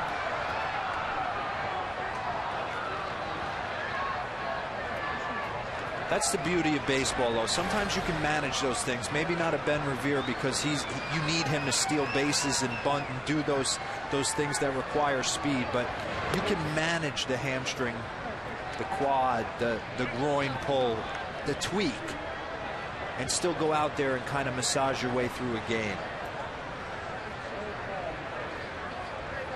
Well, he did steal a base earlier. Every time he runs, you kind of look at it.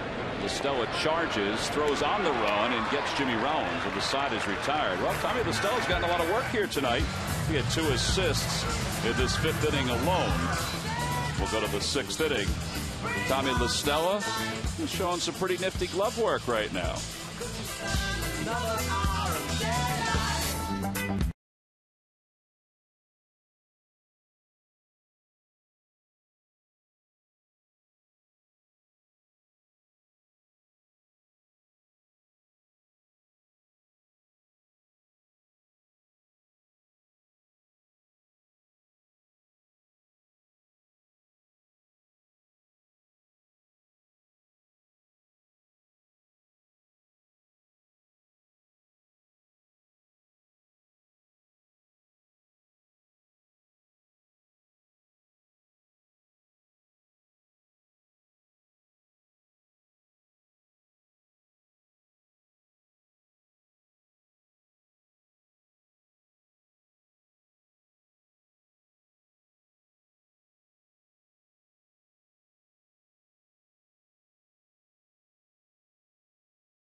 makers of One-A-Day Men's, the official multivitamin of Major League Baseball, and by Burger King. Try the new barbecue bacon Whopper sandwich, only at Burger King. Well, they're bringing out the big guns here in Philadelphia. They're bringing out not only the Fanatic, they dress very patriotically, but also Ben Franklin.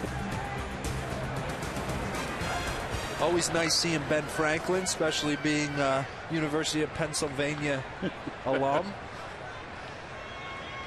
Ben Franklin, of course, wearing, appropriately enough, the uniform number 76. Simmons swings at the first pitch. And Ryan Howard into foul territory. One pitch, one away.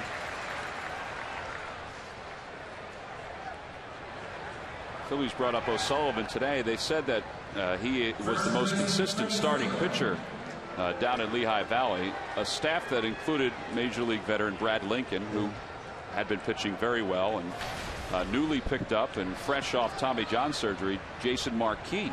My good buddy Jason Marquis, who pitched well. Got drafted together in '96 with the Braves as Freddie Freeman lines out on a bullet. Yeah, Jason Marquis battled himself back 11 months post Tommy John surgeries in AAA, throwing the ball great. Talked to him 88 to 92 miles an hour with good sink. I'm sure you're going to see him at some point this summer. Well, 2 pitches, 2 outs here in the 6th, and Justin Upton's going to be the hitter. All right, you're third in the order in this inning. First 2 guys swung at the first 2 pitches. You taking a couple here? That's exactly. You have to. It's frustrating, and I'm sure Justin Upton will have a word with big guys in front of him.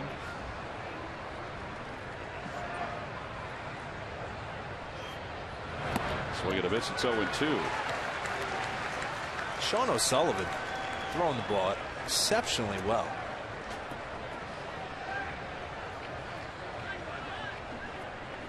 Phillies do have bullpen action behind him, but that's really just his precaution more than anything else. In the dirt, 1-2. David Hale is thankful for Upton taking a few pitches. He gets a breather in the dugout on a hot night. Yeah, that'll drive a manager crazy. First 2 guys come up and swing at the first 2 pitches of the inning and make outs.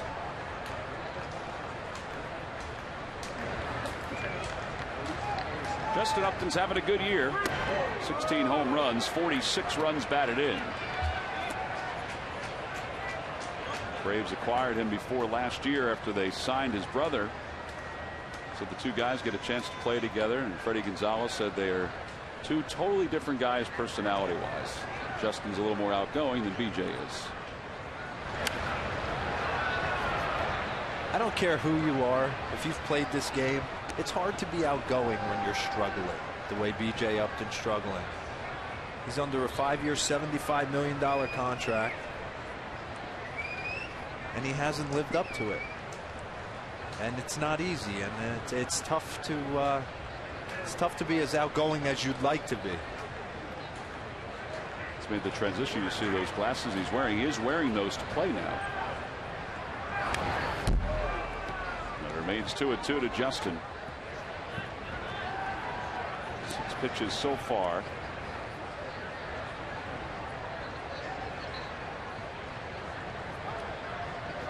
He actually has played well since Freddie's inserted him into the leadoff spot.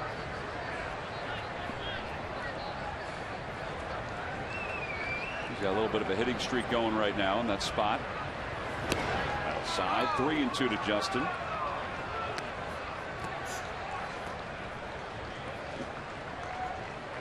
I asked Freddie Gonzalez, he said, are they enjoying playing together? I said, yeah, I think so. He said that it's nice, I think, for them to have each other.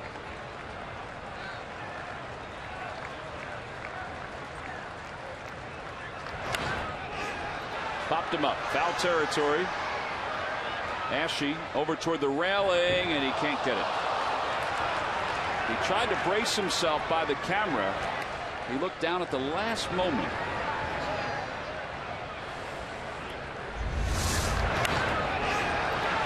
Yeah, this is never an easy play. You want to get to the wall as close.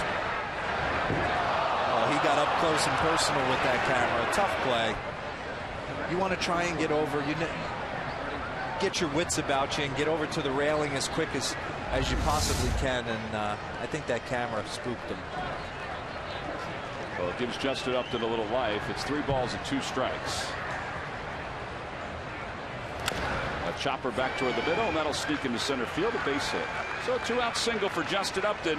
That's his second hit of the day. And it's 5 hits, or excuse me, 6 hits overall for the Braves. And Ryan Domit will come to the plate.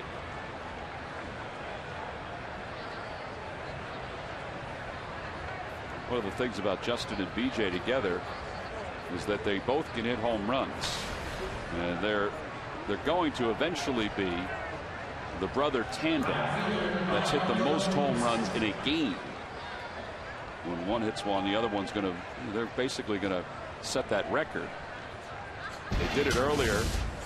They've homered in the same game 4 times. That ties the major league record. Jason and Jeremy Giambi, Vladimir and Wilton Guerrero.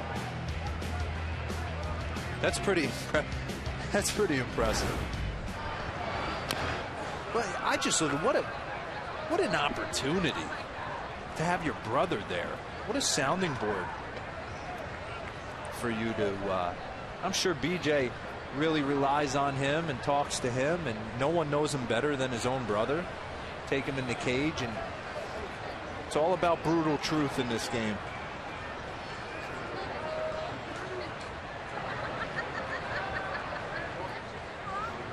Plus, it makes it easier on mom and dad to watch them play. They don't have to split the city. Exactly. A 1 pitch outside, 1 ball and 1 strike. Well, Tuesday in Houston, it was a big night for the Upton brothers. BJ took Scott Feldman deep in the 3rd inning. Pretty good hitter's ballpark. Crawford boxes is where that one landed. Then Justin, he took Feldman deep in the 4th inning. They didn't need the Crawford boxes for that one. As Domit fouls it away, it's 1-2. O'Sullivan's had a great changeup tonight. Well, the scouting report is that he'll throw it at any time, and he's thrown it at any time.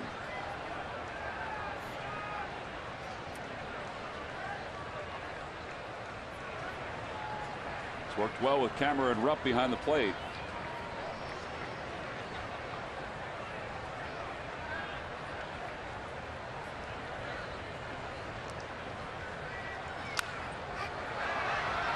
That will be back over the Braves dugout and out of play.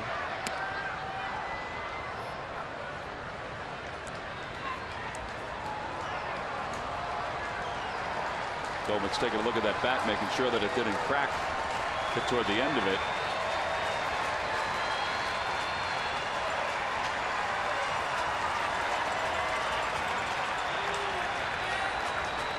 Oh, Sullivan, 85 pitches. Retired the first 2 hitters in this inning on 2 pitches. The last 2 batters have taken 13. And number 14.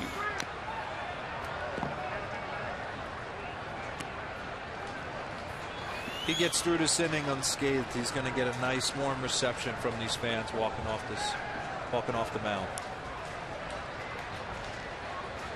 I think one of the things that stands out is he's been pretty aggressive in the strike zone. His pace is good. He really has. He's worked all his pitches. He stayed predominantly fastball, changeup for the most part. He's mixed in a slider occasionally, but he's been aggressive. Another foul ball, and we'll do it again.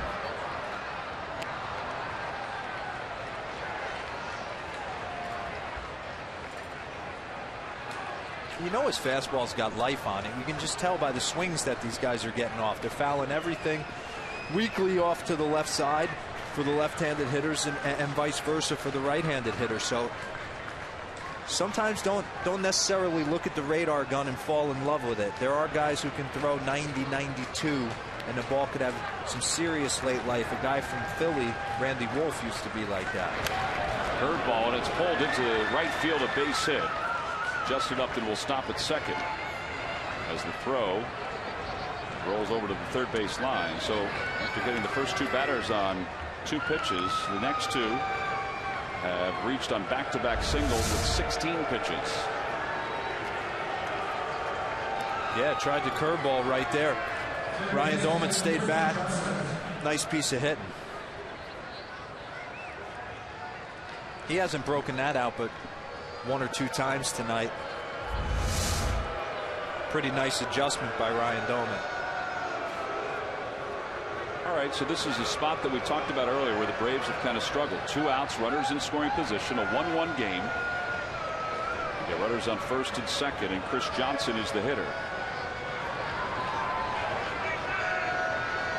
Braves are 6 for 26 with runners in scoring position in the 3-game series here in Philadelphia.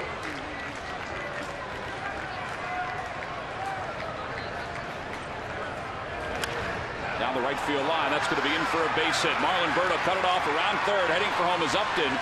The throw goes to second, and the Braves take the lead. An RBI single by Chris Johnson. It's a 2-1 ball game. Now, he went up there hunting something, and he got it on the first pitch.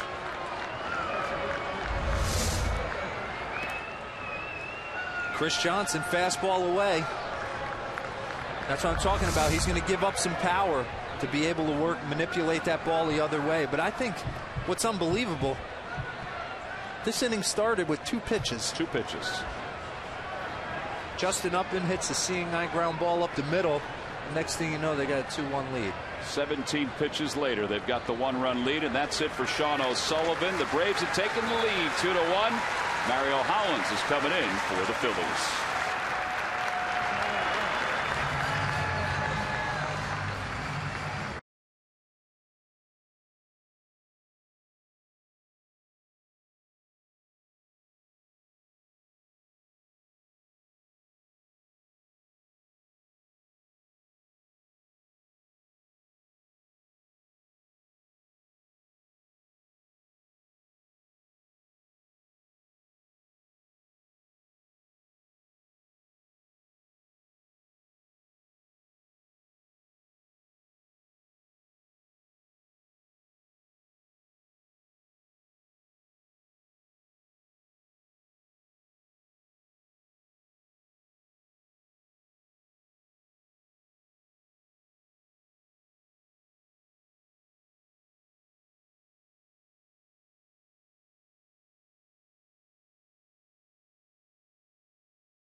Now the base runners are his responsibility. He's allowed 1 earned run, no walks, 3 strikeouts in this spot start here in Philadelphia. And now he'll give way to rookie left-hander Mario Hollins. Hollins is part of this Phillies bullpen that's really come of age over the last month or so. 32nd appearance. He's 1-1 with an earned run average of 2.20. It'll face Tommy La Stella. First pitch fastball is up high. It's 1-0. A little bit about Mario Hollins. He is from El Cerrito, California. The Phillies took him in the 10th round of the 2010 drafts. He is a 2010 graduate of the University of California, Santa Barbara. And when the Phillies told him that he had made the major league roster this year, he said, okay, cool, I can go back to school. He wants to go back to school and get another degree or get a master's degree. It's probably not what the Phillies want to hear. Outside, 2-1. He's a very eclectic kid. He really is a breath of fresh air to talk to. A little funky though when he comes to the plate.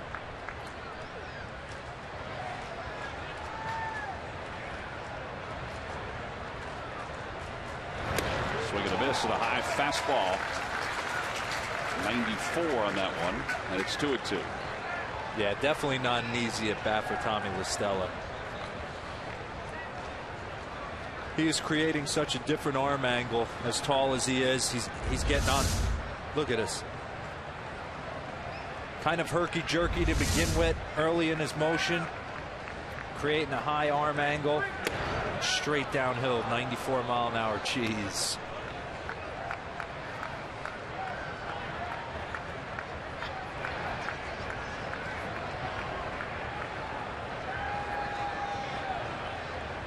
Balls, 2 strikes.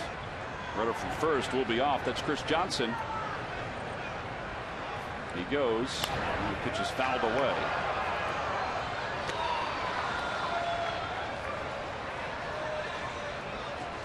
Oh, it's time for the Lowe's Never Stop Improving Pitcher Profile. And the Phillies bullpen certainly has improved as the months have gone on. Overall, 4.08 ERA, dropped to 3.76, then dropped to 3.50. Partly because the bullpen at 2.78 ERA in this month. But that's a gapper by Tommy La Stella. That's going to score 2. Domet is already across the plate. Here comes Johnson. He'll score. It's a 2-run double for Tommy La Stella. It's his 3rd extra base hit of the day and his 2nd one of this ball game. What a nice piece of hitting.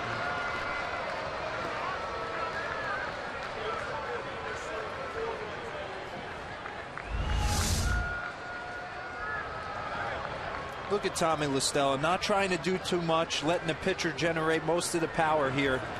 Getting his foot down early, keeping his head still, and just dropping the barrel on the baseball.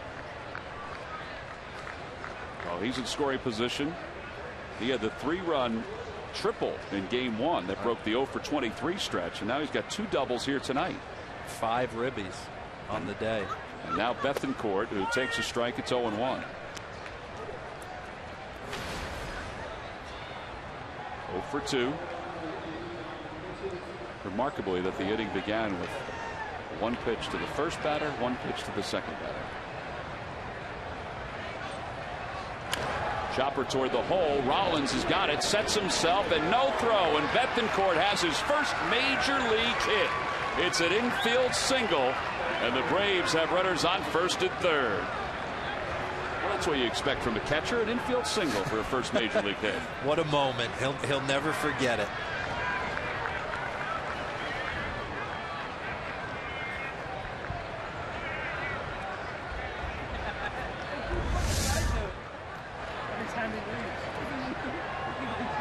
Over toward the hole.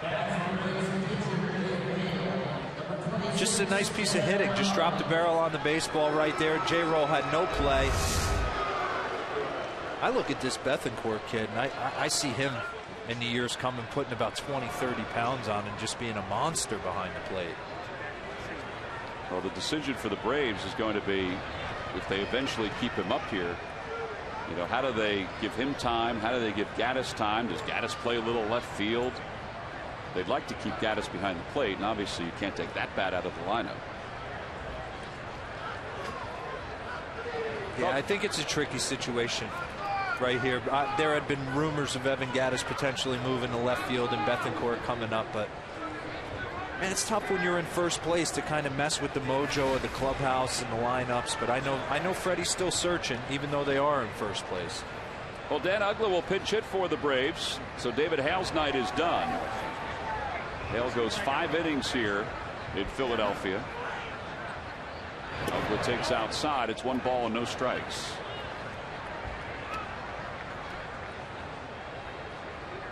Yeah, great opportunity not to stretch David Hale out. They gave him 3 runs, put up a crooked number in the top half of this inning, and they can relax. Swing and a miss, 1 ball and 1 strike. Well, the Braves now 4 for 9 with runners in scoring position. They're 3 for 3 this inning. It's unbelievable. That was their Achilles heel. Runners in scoring position, 2 outs. They weren't getting any hits. Little dribbler back to the mound. Hollins off the hill. He's got it. Other side is retired. But the Braves scored 3 runs in the inning. Christian Bethencourt gets his first big league hit. Yes, I do.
A nice job here tonight. We got a chance to listen in a little of his conversation. Hey, what's up, man? I asked them, I said, who caught the first game? And they said, Hill. I said, Coy? Good to see you, man. Hi, boy. I thought Willie had the best arm in his group. You can tell him. Who? Will? I know. I said I thought he did. Then I saw you come out in the first inning and fire it away. I'm just getting loose now. Can you play? Yep. How is that little room? It's good, man. It's cool. Yeah, it's really helpful. Yeah, it's good. Well, we want to thank Tucker, the Phillies bat boy, for doing that in-depth interview with Paul Schreiber to let us know what the room's like. The Rock, they say. He hooked us up right there. He did. That is Will Little, who Tucker was talking about. He said, I thought Will had the best arm. And Paul Schreiber said, Will?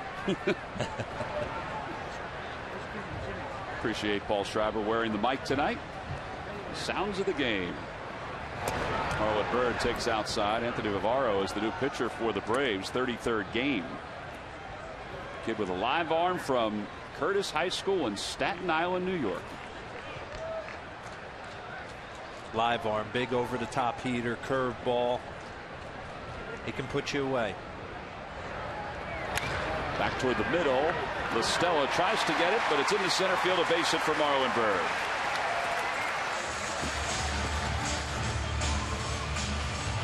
Tuesday, July 15th, baseball's best gather in Minnesota as Derek Jeter takes the field in his last All-Star game in what promises to be an emotional and unforgettable night. Special coverage begins at 4:30 Eastern at Fox Sports 1, followed by 2014 All-Star game at 7:30 Eastern here on Fox.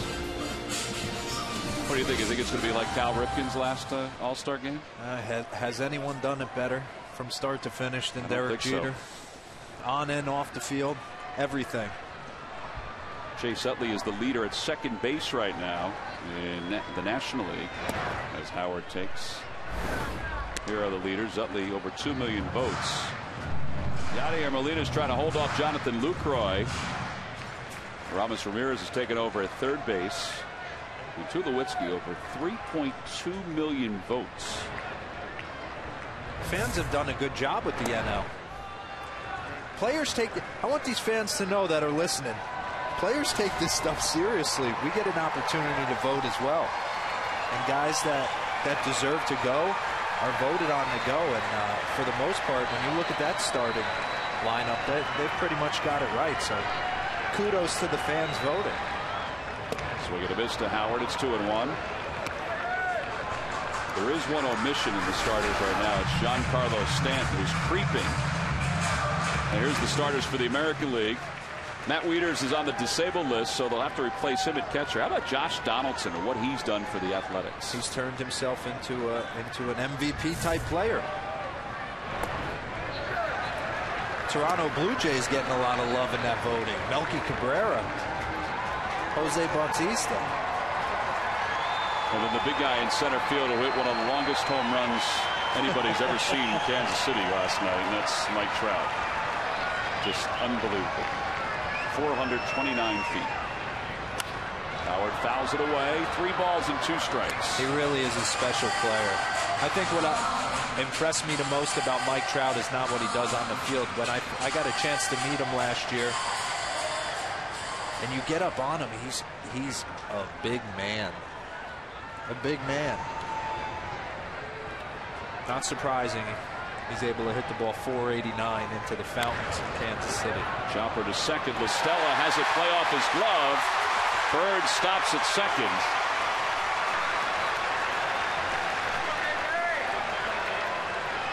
Well, that's going to be an E4. That's the second error in the big leagues for Listella. Kind of let this one play him a little bit. Yeah, I think so. If you've watched Tommy earlier in the game, he likes to come charge those high choppers. And kind of got himself in between here.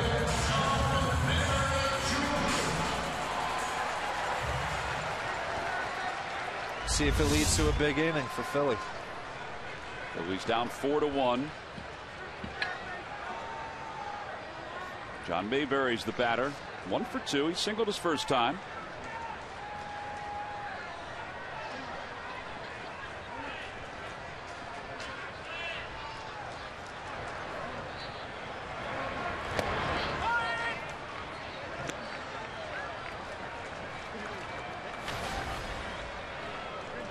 So Dad's John Sr. was a wonderful player in the big leagues. Very good first baseman, power hitter. Saw him last week when the Phillies were in St. Louis.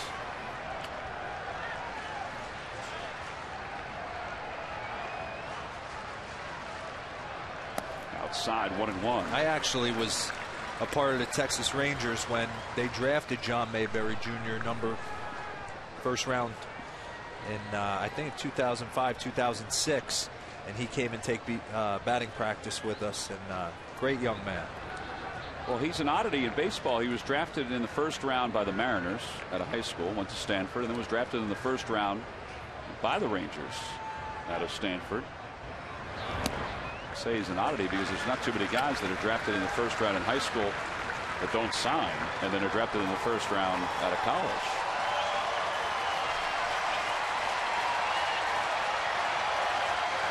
Phillies struggles with runners in scoring position in the last 23 innings. They've got runners on first and second with nobody out. And it's 2 balls and 1 strike to Mayberry.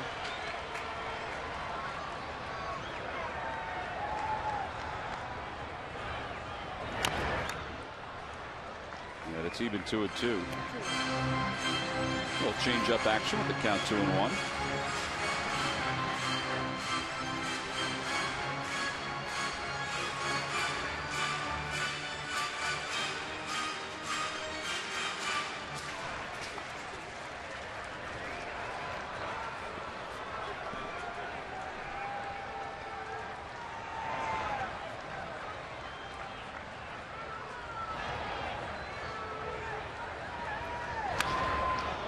Past Pete McCannon in the third base coach's box.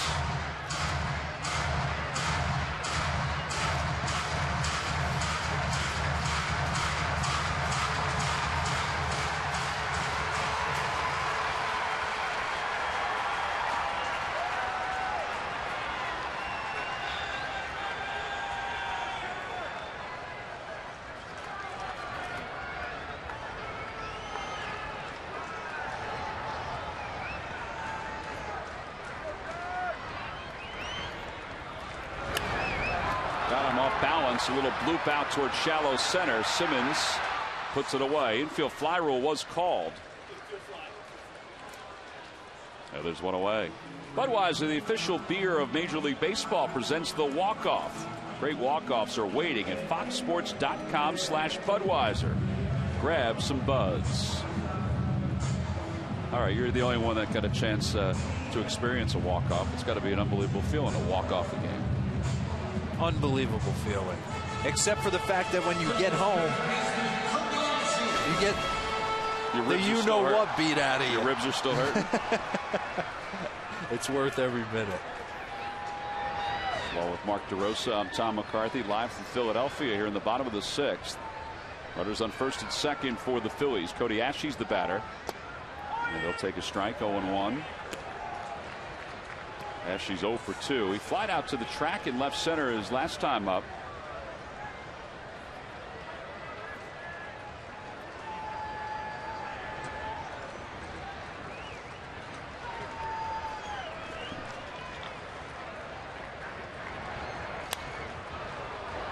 At a play, it's no balls and 2 strikes.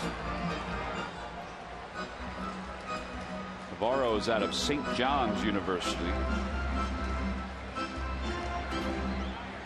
He led the Big East in strikeouts and ranked 6th in college baseball in strikeouts per 9 innings his last year at St. John's.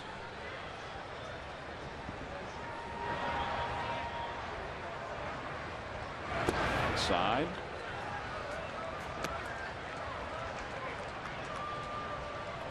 Yeah, Phillies need a big knock right here. Cody Ashley's the guy. He's been hot since he's come off the DL. He swung the bat tonight. He's got nothing to show for it early.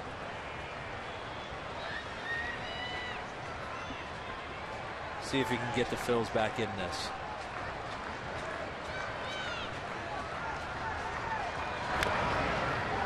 It's coming off the disabled list. Ashley's hitting .275. He was 8 for 13 during his rehab assignment.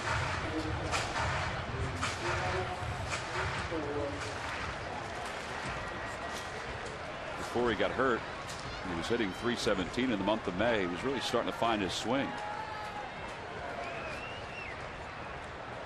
Then he went on the DL with a hamstring strain. And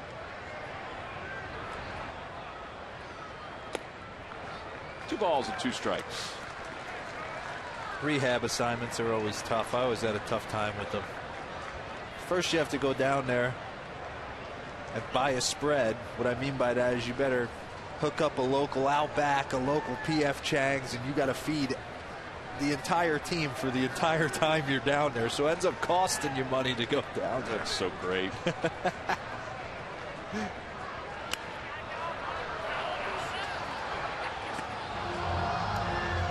And then you feel obligated to hit a home run every time up because every guy down there thinks you're this big, bad, big leaguer, and you're supposed to hit every ball out of the ballpark.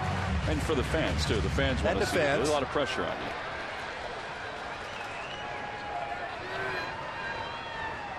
Bet you they really like those steaks, though, when you're able to. They do. Yeah. They do.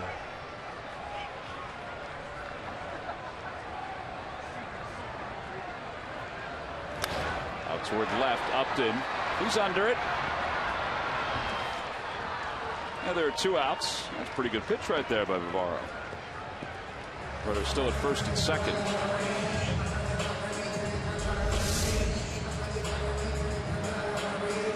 That's a big league pitch right there. That's about 94 mile an hour, 95 mile an hour fastball right below the knees. You can't do much with that.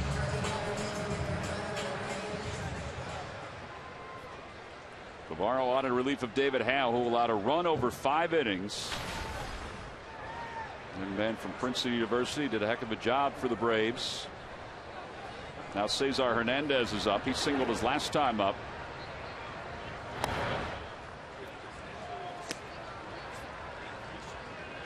What do you think about Bethancourt behind the plate? Like he looks smooth. I like the fact that we haven't said his name. No pass balls. It seems like he's keeping everything in front of him. Got his first big league knock tonight. I think he's been awesome. As advertised. I mean, this is a guy that the big leaguers down there, you hear about certain guys coming. the Mike Trouts. They don't fool anyone when they show up. This is the same kind of Christian Betancourt. 3 World Games. It was a matter of time before he stepped on the big league field. Hernandez loops it out toward left. Here comes Upton, makes the running grab, and the side is retired. Phillies leave a couple. Baseball Night in America will return after these messages and a word from your local Fox station.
Just 2 pitches, got the first 2 outs for Sean O'Sullivan. He kept the Braves off balance, but then things started to fall apart a little bit. Justin Upton, a bouncing single up the middle, and then Ryan Doman, a base hit, and this was a run-scoring hit by Chris Johnson the opposite way. That brought Upton home, but this is the big swing right here. Tommy LaStella into the gap in left center field. That brings home a couple more. And then the bunt toward third to start the top of the 7th inning. 1 away as Jordan Schaefer is retired. So here's our game summary by Moto G from Motorola. David Hale, nice job. 5 innings for the Braves before they went to the bullpen. O'Sullivan wasn't bad at all for the Phillies. Braves just a little bit better with runners in scoring position, Mark.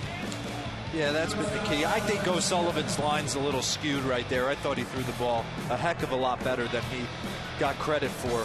But Atlanta 4 for 10. That's been their Achilles heel. We talked about it early. They haven't been able to get that big knock.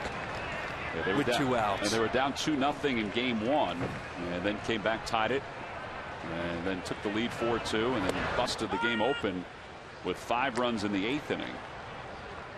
Here's Simmons. He's 0 for 3.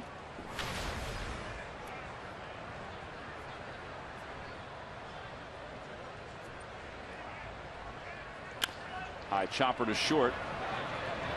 And from one Gold Glover to another, there are 2 outs.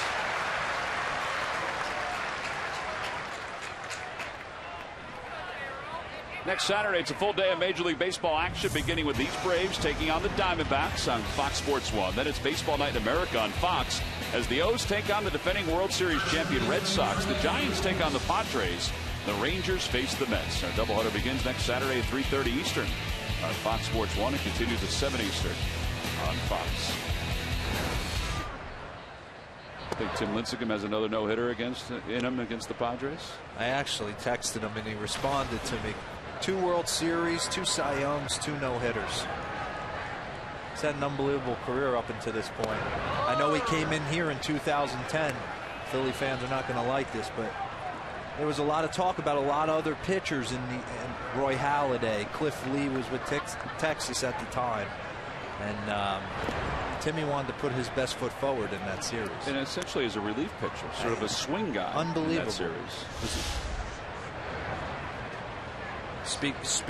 Speaks for itself right there. Career resume, 2 no-hitters, both against the same team, which I think is interesting. That one's back toward the middle, and Freeman's aboard. A 2-out single. But I think that's funny. In 2010, he was sitting on the bench, and we were wondering where he was. And then all of a sudden, we look out in the bullpen, and he's warming up to come into the game, and he did a heck of a job. He's kind of reinvented himself as a pitcher. He obviously doesn't throw as hard as he used to, but he was always smart. You know, that's what you see a lot of that now. I've witnessed Josh Beckett, another guy who threw a no-hitter this year, kind of reinvent himself from what I originally faced when I broke into the big leagues. 2 outs and a runner at first. Justin Upton, who's 2 for 3. It's average up to 283 now.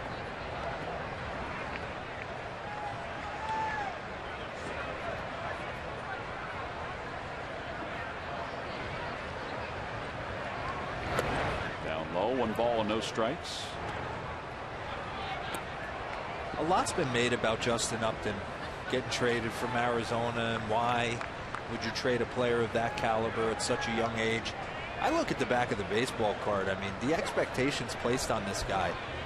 He's done a lot of good things in this game. He's got power to all fields, and he shoots that one toward the warning track and right.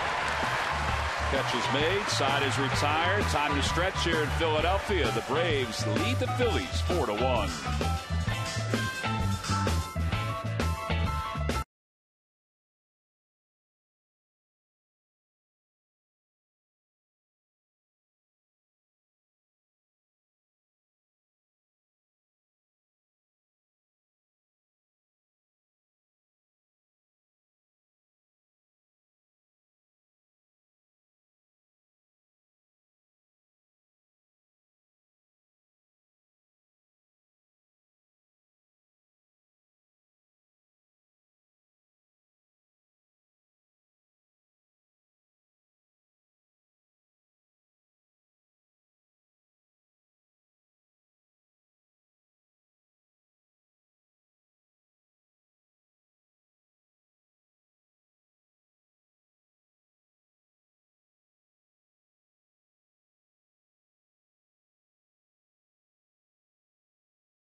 Hammy from Warner Brothers Pictures in theaters July 2nd, and buy new Samsung Galaxy S5. The next big thing is here.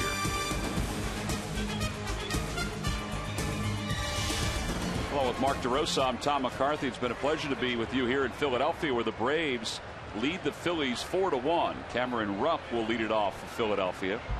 He'll be followed by Tony Gwynn. And at the top of the order, Anthony Rivaro allowed the first 2 batters to get aboard in his first inning of relief, and then was able to settle down after that. 1 ball and no strikes to Rupp.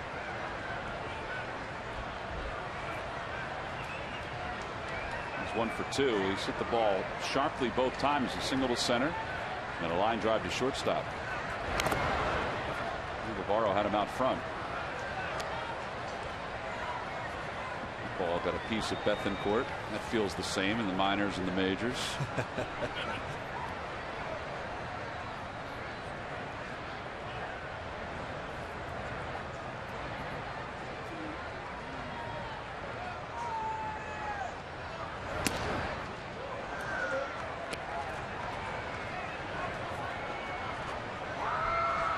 Always tough when you play these doubleheaders for the managers to kind of work their way through their bullpens. Make sure they save some bullets for the upcoming games. Well, Major League Baseball several years ago added a 26th player to each team's roster. When you have more than 48 hours to plan a day-night doubleheader, which obviously this was from a rainout from April 15th. You can add a 26th player, which both teams have done. That helps a little bit. But you still have to manage the guys in your pens so you're not wearing them down as the next game comes and also the next series comes. Exactly. And I always thought, I played in both leagues, American and National League. I always thought that was the MO of the manager in the American League. He had to know how to work a pen, because the 9 guys that are out there for the 8 position players predominantly are staying. That ball's hit well. Center field. On the run is Schaefer out toward the wall, and it hits the base of the wall. And Rupp's going to pull into second. And he's there with a stand-up double. Tony Gwynn Jr. will be the pinch hitter. Time for a game break. Here's Ryan Field in Los Angeles.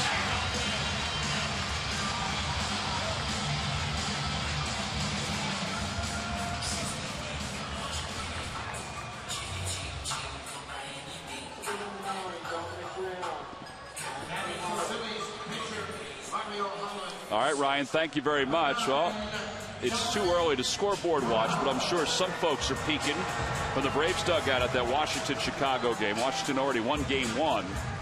And as Ryan just gave the update, the Nationals lead Game 2. Dominic Brown will be the pinch hitter for the Phillies instead of Tony Gwynn Jr. with Cameron Rupp on second base. Phillies have had the chances. This is the 4th time in the last 5 innings they've had the leadoff batter aboard. Out of play, 0-1. And you could see Dominic Brown, who struggled this year after having an all-star first half last year, has been doing some early work with Ryne Sandberg, because he's closed his stance off much more. And what I mean by that is brought his front foot.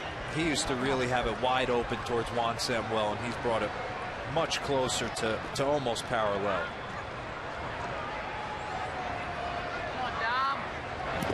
That one is smothered by Bethencourt. Doesn't go too far. And it's 1 ball and 1 strike. Well, Ryne Sandberg has given Dominic Brown some mental breaks, some days off.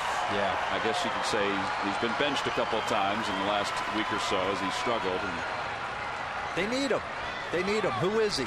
Who is Dominic Brown? Is he the all-star player that we saw in the first half of last year?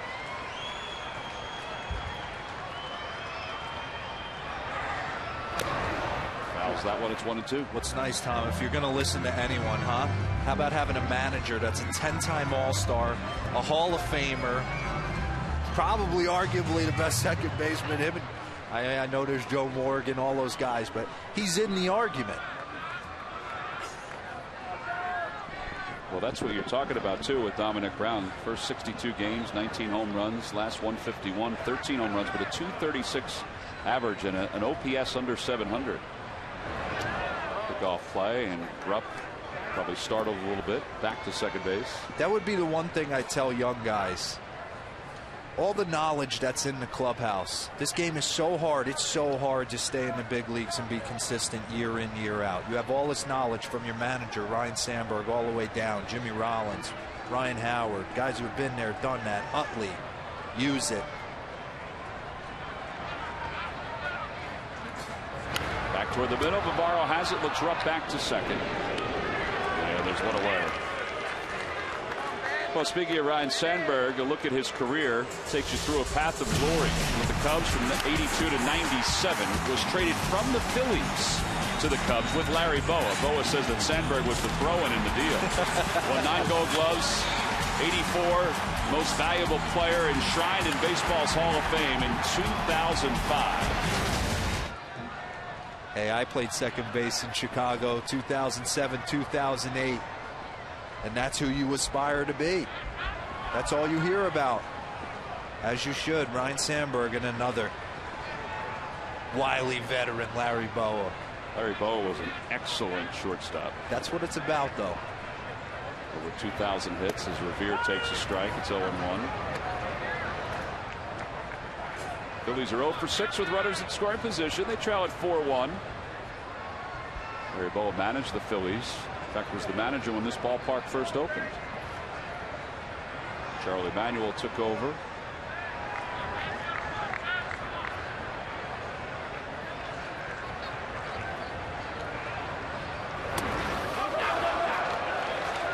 That ball gets away from Bethencourt, rolls toward the Braves dugout. I wasn't sure if it hit Ben Revere or not. The way he came limping out. Got to see a replay on that. That could have caught Paul Schreiber's shin guard or something. Yeah, it hit somebody. Here we go. It did hit a shin guard. Good eyes. Caught the umpire. So a wild pitch, and fortunately I hit the shin guard of Paul Schreiber.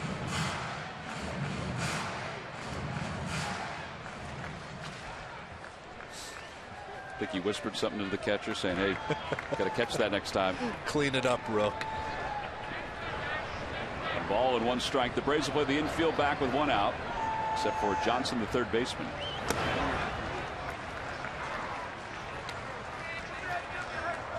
So the alignment.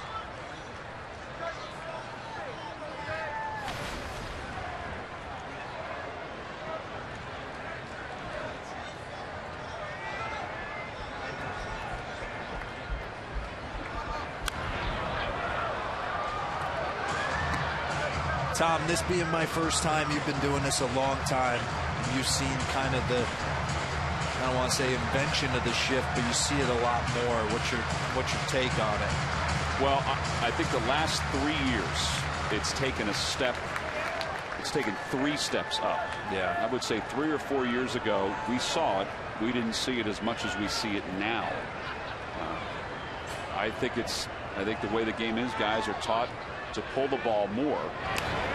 That one's looped out toward left center. Here comes Upton, and he makes the running grab. Rupp was back at third, but he wasn't going to try to score. But anyway, I think with all the stats that are out there, I think if you can use it to your advantage, which everybody's seen it work to the advantage, I think there's times that it's overused, but I think for the most part, yeah, I think it's advantageous to do it. I definitely know a lot of hitters that it gets in their head. There's no doubt about it.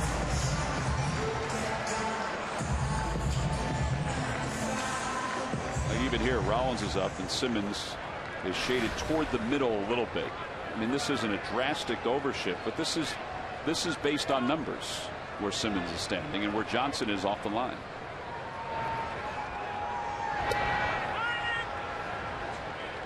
And look how much the Pirates used it last year. So much more than the year before. And they went to the postseason. Yep.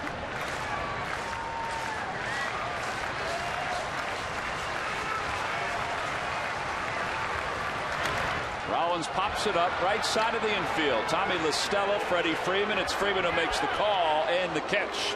And the side is retired. Boy, Barrow's done a nice job. He's a little Houdini act in his 2 innings of work. We'll go to the 8th.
Braves hanging on to a 4-1 lead. They've taken the first 2 games of the series over the Phillies. Phillies swept the Braves before the Braves went on this long road trip that's starting to be rather fruitful for them.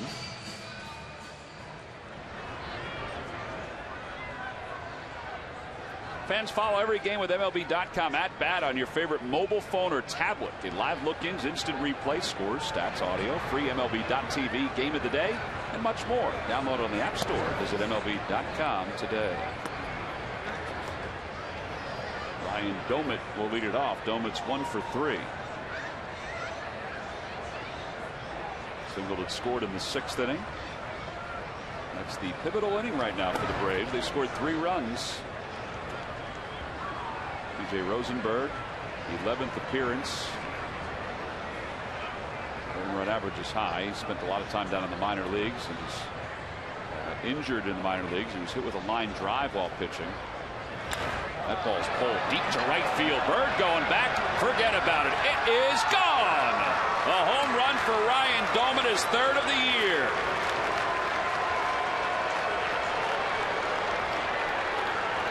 And the Braves now lead it by a score of 5-1. Boy, he is strong.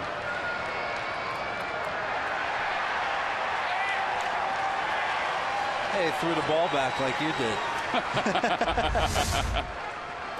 Well, you want to know why B.J. Rosenberg's been struggling. 2-0. That couldn't be any more down the middle, belt high. There's a lot of big league ball players that are going to hit that ball out of the ballpark. Chris Johnson follows with a line drive single to center. Johnson's had a nice night. He's 3 for 4. You know what? And kudos to Ryan Domit. Hasn't been given a chance to play a lot. Gerald Laird's been the backup catcher. Now they bring Betancourt up. He's kind of bide his time, grabs some ABs where he can get them. And he comes into tonight, takes a curveball and rips it in the 4-3 hole for a base hit. And then gets a 2-0 fastball and drives it way out of here. Look at this again. There's always something constant at home, kids, when you're watching replays of guys hitting. Their heads on good swings. Their heads very rarely will move at all.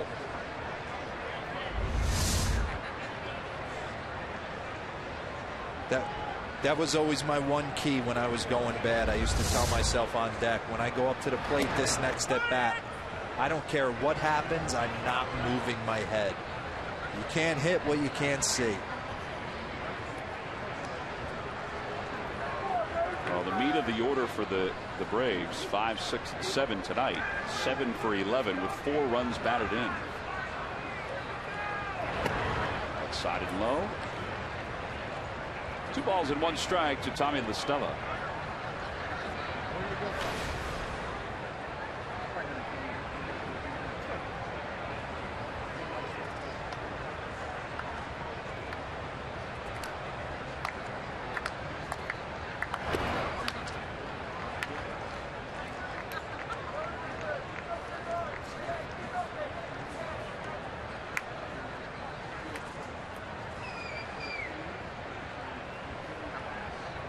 So 3-1 to La Stella.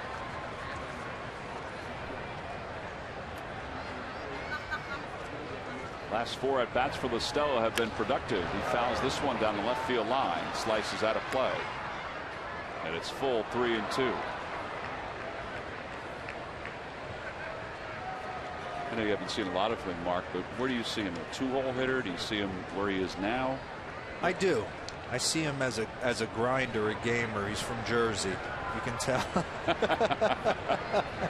You can tell. A little shout out to the Garden State. Always. Runner goes, pitches high, ball 4. And after the home run, a single and a walk. Well, the Braves are going to have a very busy summer, not only with the baseball, but also with the Hall of Fame. That's right.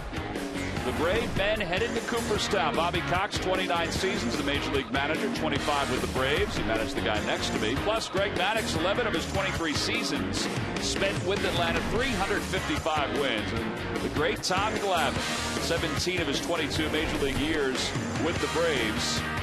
1 World Series championship, 3 National League pennants, 9 division championships. That's all that they did together. They deserve to all go in together. I wish John Smoltz, he's headed there as well. He is. But what an opportunity for myself as a young player to come up with Atlanta and to be thrust right into that clubhouse with Greg Maddux, and Tom Glavine, and John Smoltz, and you can't help but. And I wasn't a guy who played every day, so I sat on the bench with those guys and I picked their brains, and they were so receptive and gave me so much knowledge, and just watching the way they all went about it differently too. That one was made them great. Greg Maddux had his own way of going about it. Tommy was very stoic, fastball changeup kind of guy. Greg was manipulator of the baseball, finger pressure, everything he did to make the ball move. And then John was kind of your basic power, nasty fastball slider, split guy. Christian Bethancourt is the batter with runners on first and second. He shows bunt, takes a strike. But what about your manager? The ultimate. The ultimate.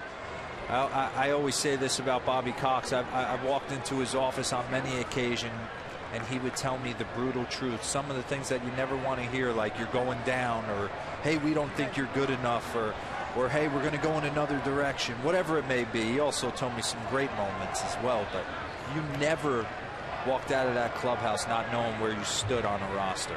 And that is huge, because that's all you do is think down there. I need to impress this guy. I want to stay. How do I stay? So Bobby let you know. Did he get you to like NASCAR too? No, he did not get me to like NASCAR. No offense. No balls and 2 strikes to Bethancourt. Bethancourt, his first major league hit tonight. He's 1 for 3. Just tried to bunt his last 2 pitches. And he takes low, 1-2.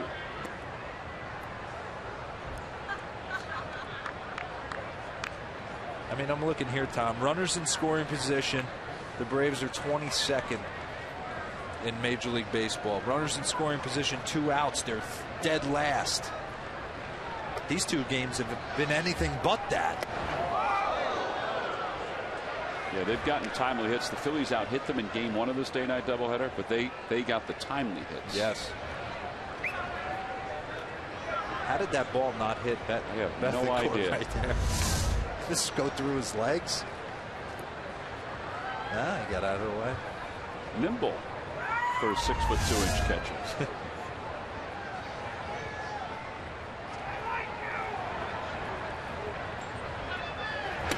High, it's 3-2. Now, Rosenberg had really good life on his fastball in his last appearance and good command. Not as much in this appearance here against the Braves. As Jason Hayward's out on deck to pinch hit.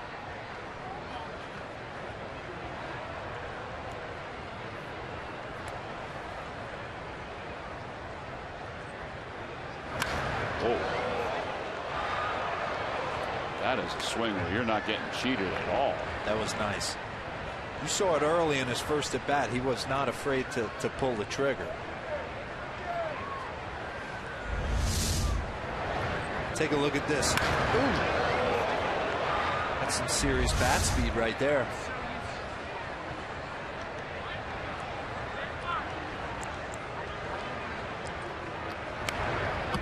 Stays alive by fouling off a slider, and it remains 3-2.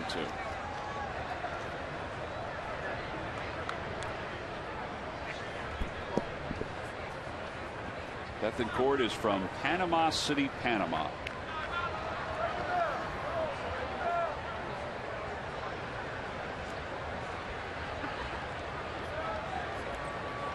Swing and a miss, and Rosenberg gets him. 1 out here in the 8th inning.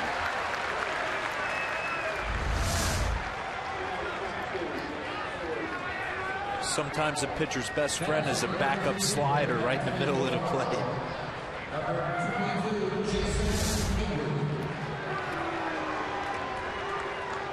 Well, Jason Hayward will come up as a pinch hitter for the Braves.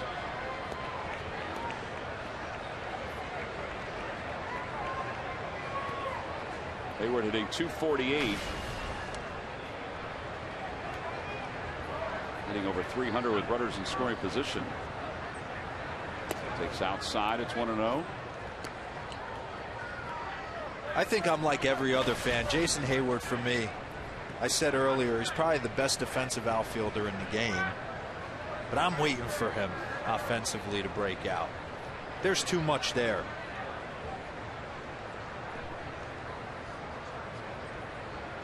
I think that what's always stood out about him is just his athleticism. Exactly. Plate coverage. I mean, he looks like he's standing a mile away from home plate and he covers the outer half. I just would like to see him simplify things a little bit. His hands are a little low. He's got them rocking. Off the plate, Hernandez charges. He'll run after the base runner, then fire to first, and now they're going to call out La Stella. They said that he went out of the base path.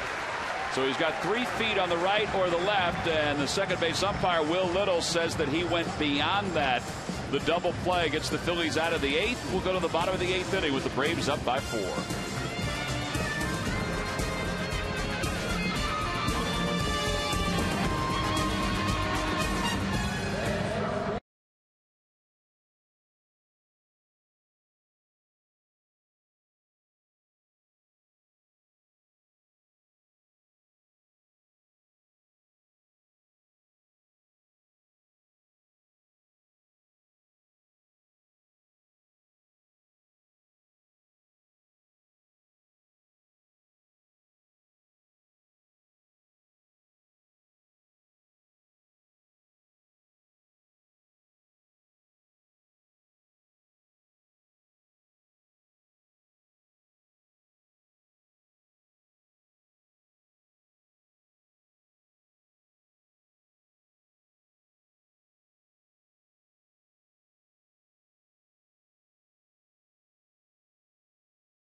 Moto G from Motorola, and by the all-new 2015 Honda Fit.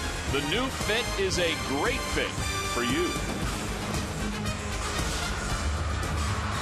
Well, Will Little, the second base umpire, called Tommy La Stella out for going out of the base path as Cesar Hernandez grabbed this one. Mark, you have 3 feet left to right once you establish the baseline, and I think La Stella went 3 feet to his right. I do as well, and I think 3 feet's being a little nice. You watched Josh Harrison last night. It looked like he took 10 feet from the Pittsburgh Pirates on either side, and they called him safe. So interesting, but I thought he was out. Jordan Walden will take over for the Braves here at the bottom of the 8th inning. And Walden will face Marlon Byrd. Marlon Byrd, Ryan Howard, John Mayberry. Jason Hayward stays in the ball game to play right field for the Atlanta Braves. Jordan Walden, what his windup, if we could get that on slow motion, he actually releases the ball with both feet off the ground. It's like no one in the history of the game. Fly ball to right. Hayward makes the call. One away.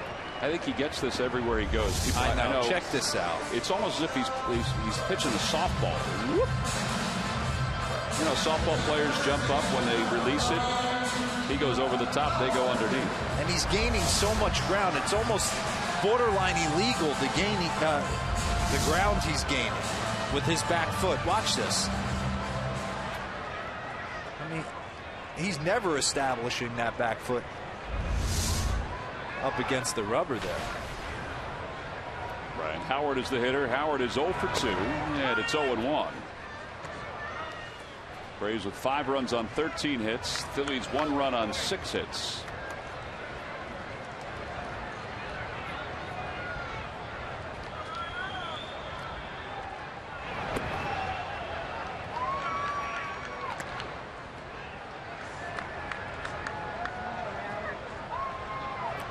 Howard is second all time in home runs in Phillies history to Mike Schmidt. Schmidt leads the way with 548.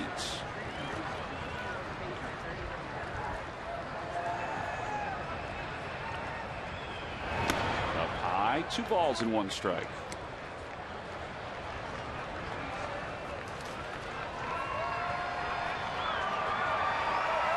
Mike Schmidt's retired. Number 20 is up on the wall here. Next to him is Jim Bunning.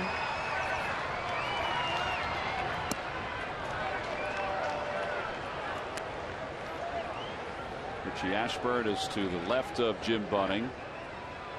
And then a couple of very good pitchers on the other wall representing the Philadelphia Phillies in Cooperstown.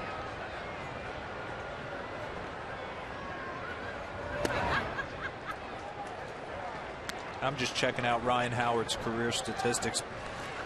I said earlier before that injury, I mean, unbelievable stuff. 58 homers, 47 homers, 48 homers, 45 homers.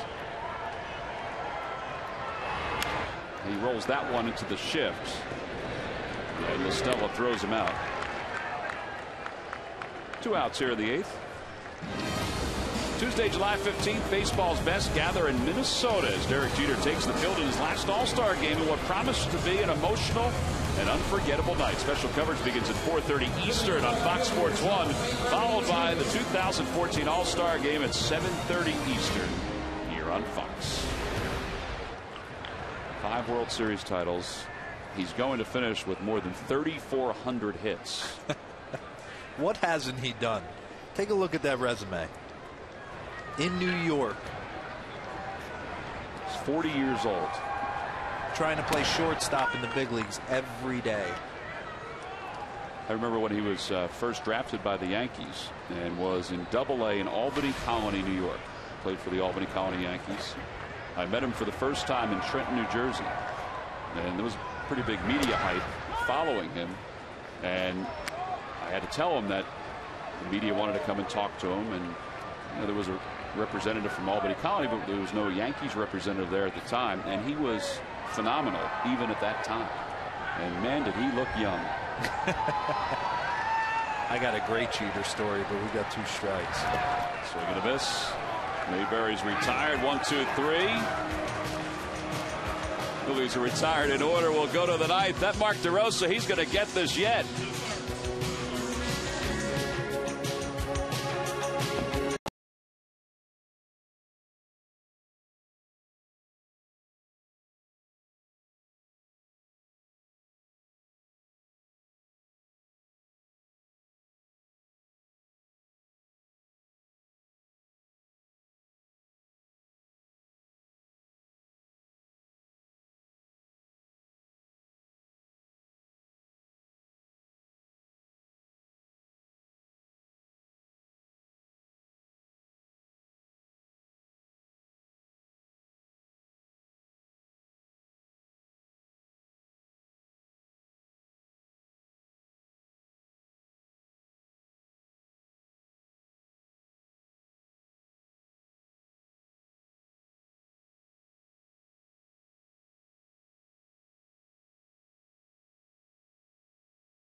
For the Braves, they lead at 5-1. Each team has left 7 batters. The Braves have hit well with runners in scoring position all day. Game 1 of the day-night doubleheader. Game 2. Schaefer lines the first pitch down the left field line. It's out of play, and it's 0-1. All right, so everybody at home wants to know, what do you know about Derek Jeter? Oh, it's not as great as as anticipated. No, I just, in the WBC in 09, got a chance to be around him, and I picked his brain just like I would every other teammate. And I just basically said, what makes you so great in the postseason? I want to know. What sets you apart? And he said, I tell myself before every game that nothing's going to happen to me tonight out on this field that hasn't happened to me before. I've hit home runs, I've made errors, I've made great plays, I've struck out. So I'm just going to go out and play and let everyone else be nervous, and I'll come out on top. That's pretty simplistic advice, though. Is that unbelievable? It's unbelievable. The great ones always tell you the most simplistic stuff. 2 balls and 1 strike to Schaefer. Did it help? I mean, it helped for him. You see that resume? Well, that's true. Up? Yeah. Yeah, I got my share of knocks in the postseason for some reason.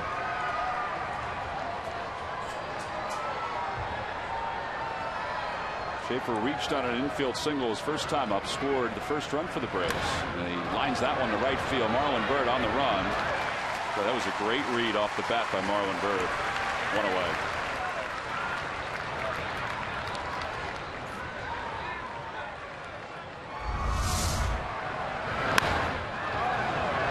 That's just a great jump by Marlon Byrd right there.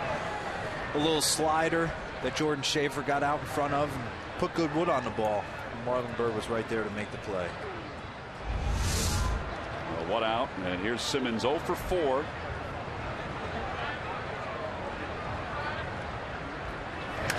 Fly ball center field, Ben Revere. He's under it, and there are 2 outs. Well, it's time for the King Plays of the Day, brought to you by Burger King. Tommy LaStella's had himself a very good day. Day-night doubleheader. Game 1, broken 0 for 23 slump.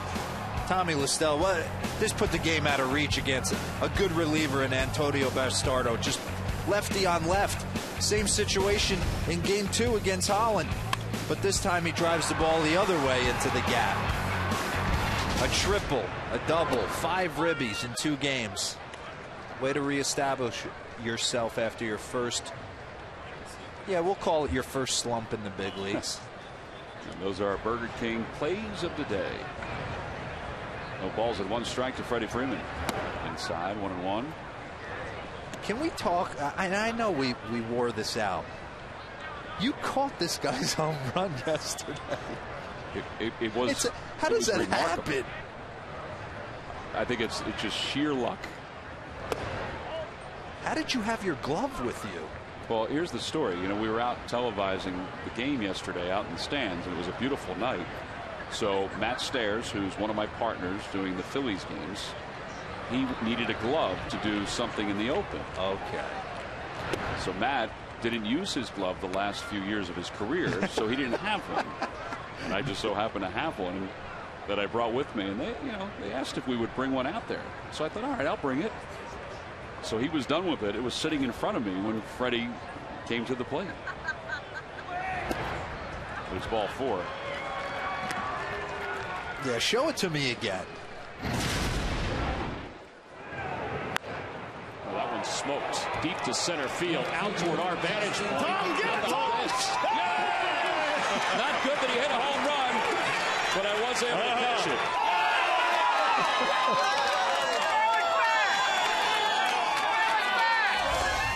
That was Matt Stairs saying, Tom, get it. Tom, get it. He hadn't had a glove on his hand in a long time, like you said. He's screaming at you to get it. Justin Upton's the batter. That glove, by the way, I've had for about 30 years. You're going to keep a glove for 30 years eventually. It showed. Yeah, it did. It needed a little extra care.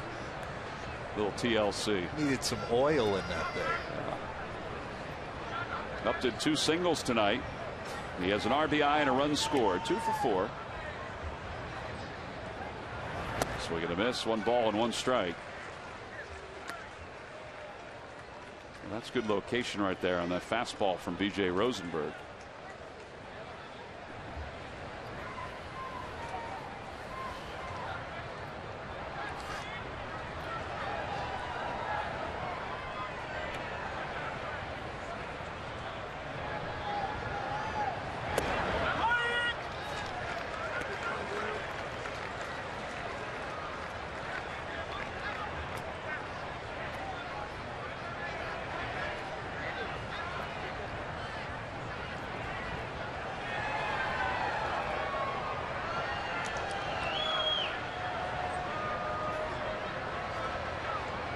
Swing and a miss. He got him. Back-to-back sliders, and the side is retired. No runs, no hits. 1 man left. Last chance for the Phillies when we come back in the bottom of the 9th.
It's 5-1. The second game of this day-night doubleheader. It's turned out to be a beautiful night here in South Philadelphia. It's game 3 of this 4-game series. These two teams will wrap this series up tomorrow afternoon. Gus Schlosser, who is the 26th man. He's the guy the Braves added for this day-night doubleheader. He'll get a chance to pitch. It's his 10th appearance. A 4.91 ERA in the big leagues. And he'll face Cody Ashley to start off. It'll be Ashley, Cesar Hernandez, and Cameron Rupp.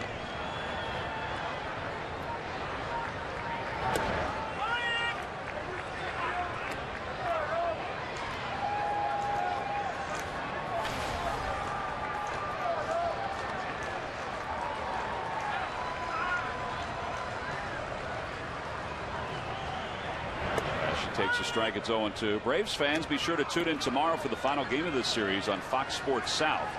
Coverage starts at 1 p.m. Eastern.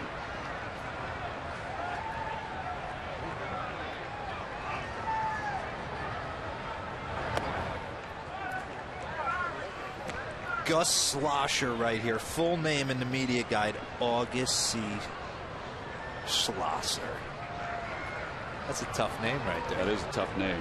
6'4", 225. Fly ball to left. Up in, a step from the track, makes the catch, one away. Got a little different delivery. Yeah, not over the top. I was just noticing that as well. He's not a true submarine guy. He's kind of somewhere in between submarine and three-quarter. These guys always gave me fits. I think back, everyone always wants to ask you who's the toughest pitchers you faced in your career, and obviously you faced some great ones and some great starters, but it's those relievers, Darren O'Days of the world, those submariners. There was a guy, Chad Bradford, nasty. I don't even know what you would call him. The body's upright, but the arm's down. Yeah. Steve Cishek down in Miami. Nasty. Right now, Pat Neshek from the Cardinals. Perfect. He's having a great year. Probably going to an all-star game, maybe. 2 balls and no strikes to Hernandez. And it's 2-1. There's always a place in a big league bullpen for a guy who shows the team a different arm angle, a deception. Something to be said for that.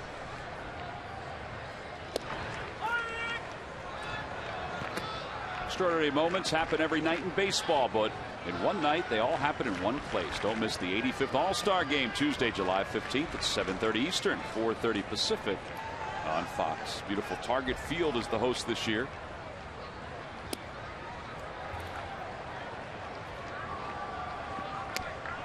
The ballpark was a great addition to downtown Minneapolis.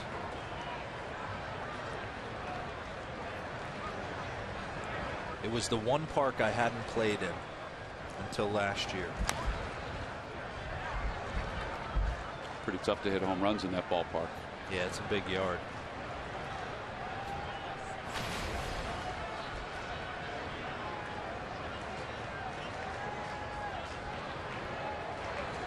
Three balls, 2 strikes to Hernandez. Will be followed by Cameron Rupp here in the bottom of the ninth. Off the end of the bat, that'll slice out of play. I don't think any of those guys in the home run derby at the All-Star game will have any trouble making Target Field look very small. Well, Giancarlo Stanton has agreed to join the National League team.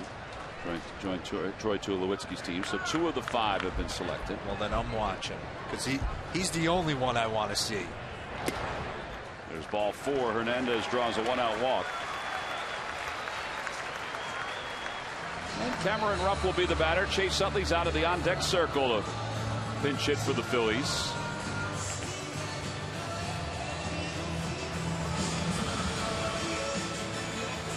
Pitcher spot is up after Rupp.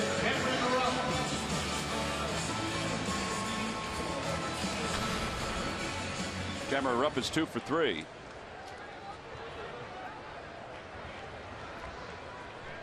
Yeah, he's had a nice night tonight. He's hit the ball hard. Got a chance to make his major league debut last year for the Phillies. Now with the concussion to Carlos Ruiz, he'll get some time this week. And Coy Hill will back him up. Coy, he was a teammate of mine in Chicago. He's been around the block. He knows how to play the game. Down the right field line, 0-2.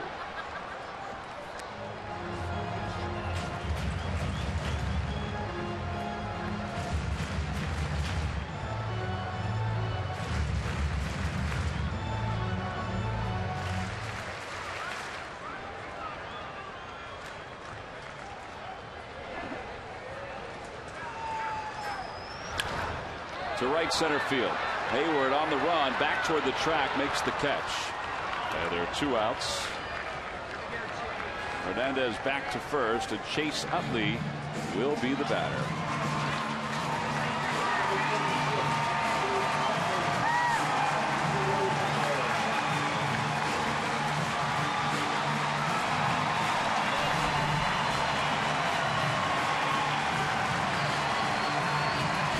Chase Utley hitting .296 this year. He comes into this at bat with 1,499 base hits. So he'll bat for B.J. Rosenberg.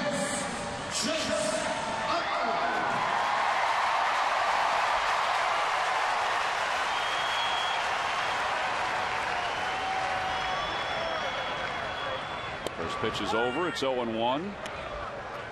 Change up at 81 miles an hour. His fastball's about 89. 88, 89.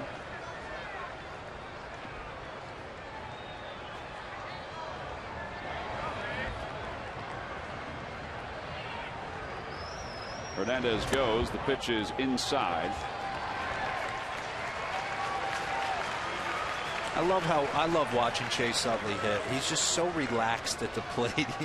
He really makes it look like he's just walking through the park. He trusts his hands. He knows what he's about. And if Schlosser misses middle, look out. He can put a charge in it. That one's a line drive. Picked on one hop by Simmons. Throws to first in time to get Utley. And the Braves have swept this day-night doubleheader against the Phillies, as they've taken tonight's ball game 5-1. So Schlosser's able to finish it off now for Mark DeRosa. This is Tom McCarthy wishing you a good evening from Philadelphia, where once again the final score, the Braves 5, the Phillies 1. Coming up after this quick break, we'll take you to Ryan Field in our Los Angeles studios. So long, everyone.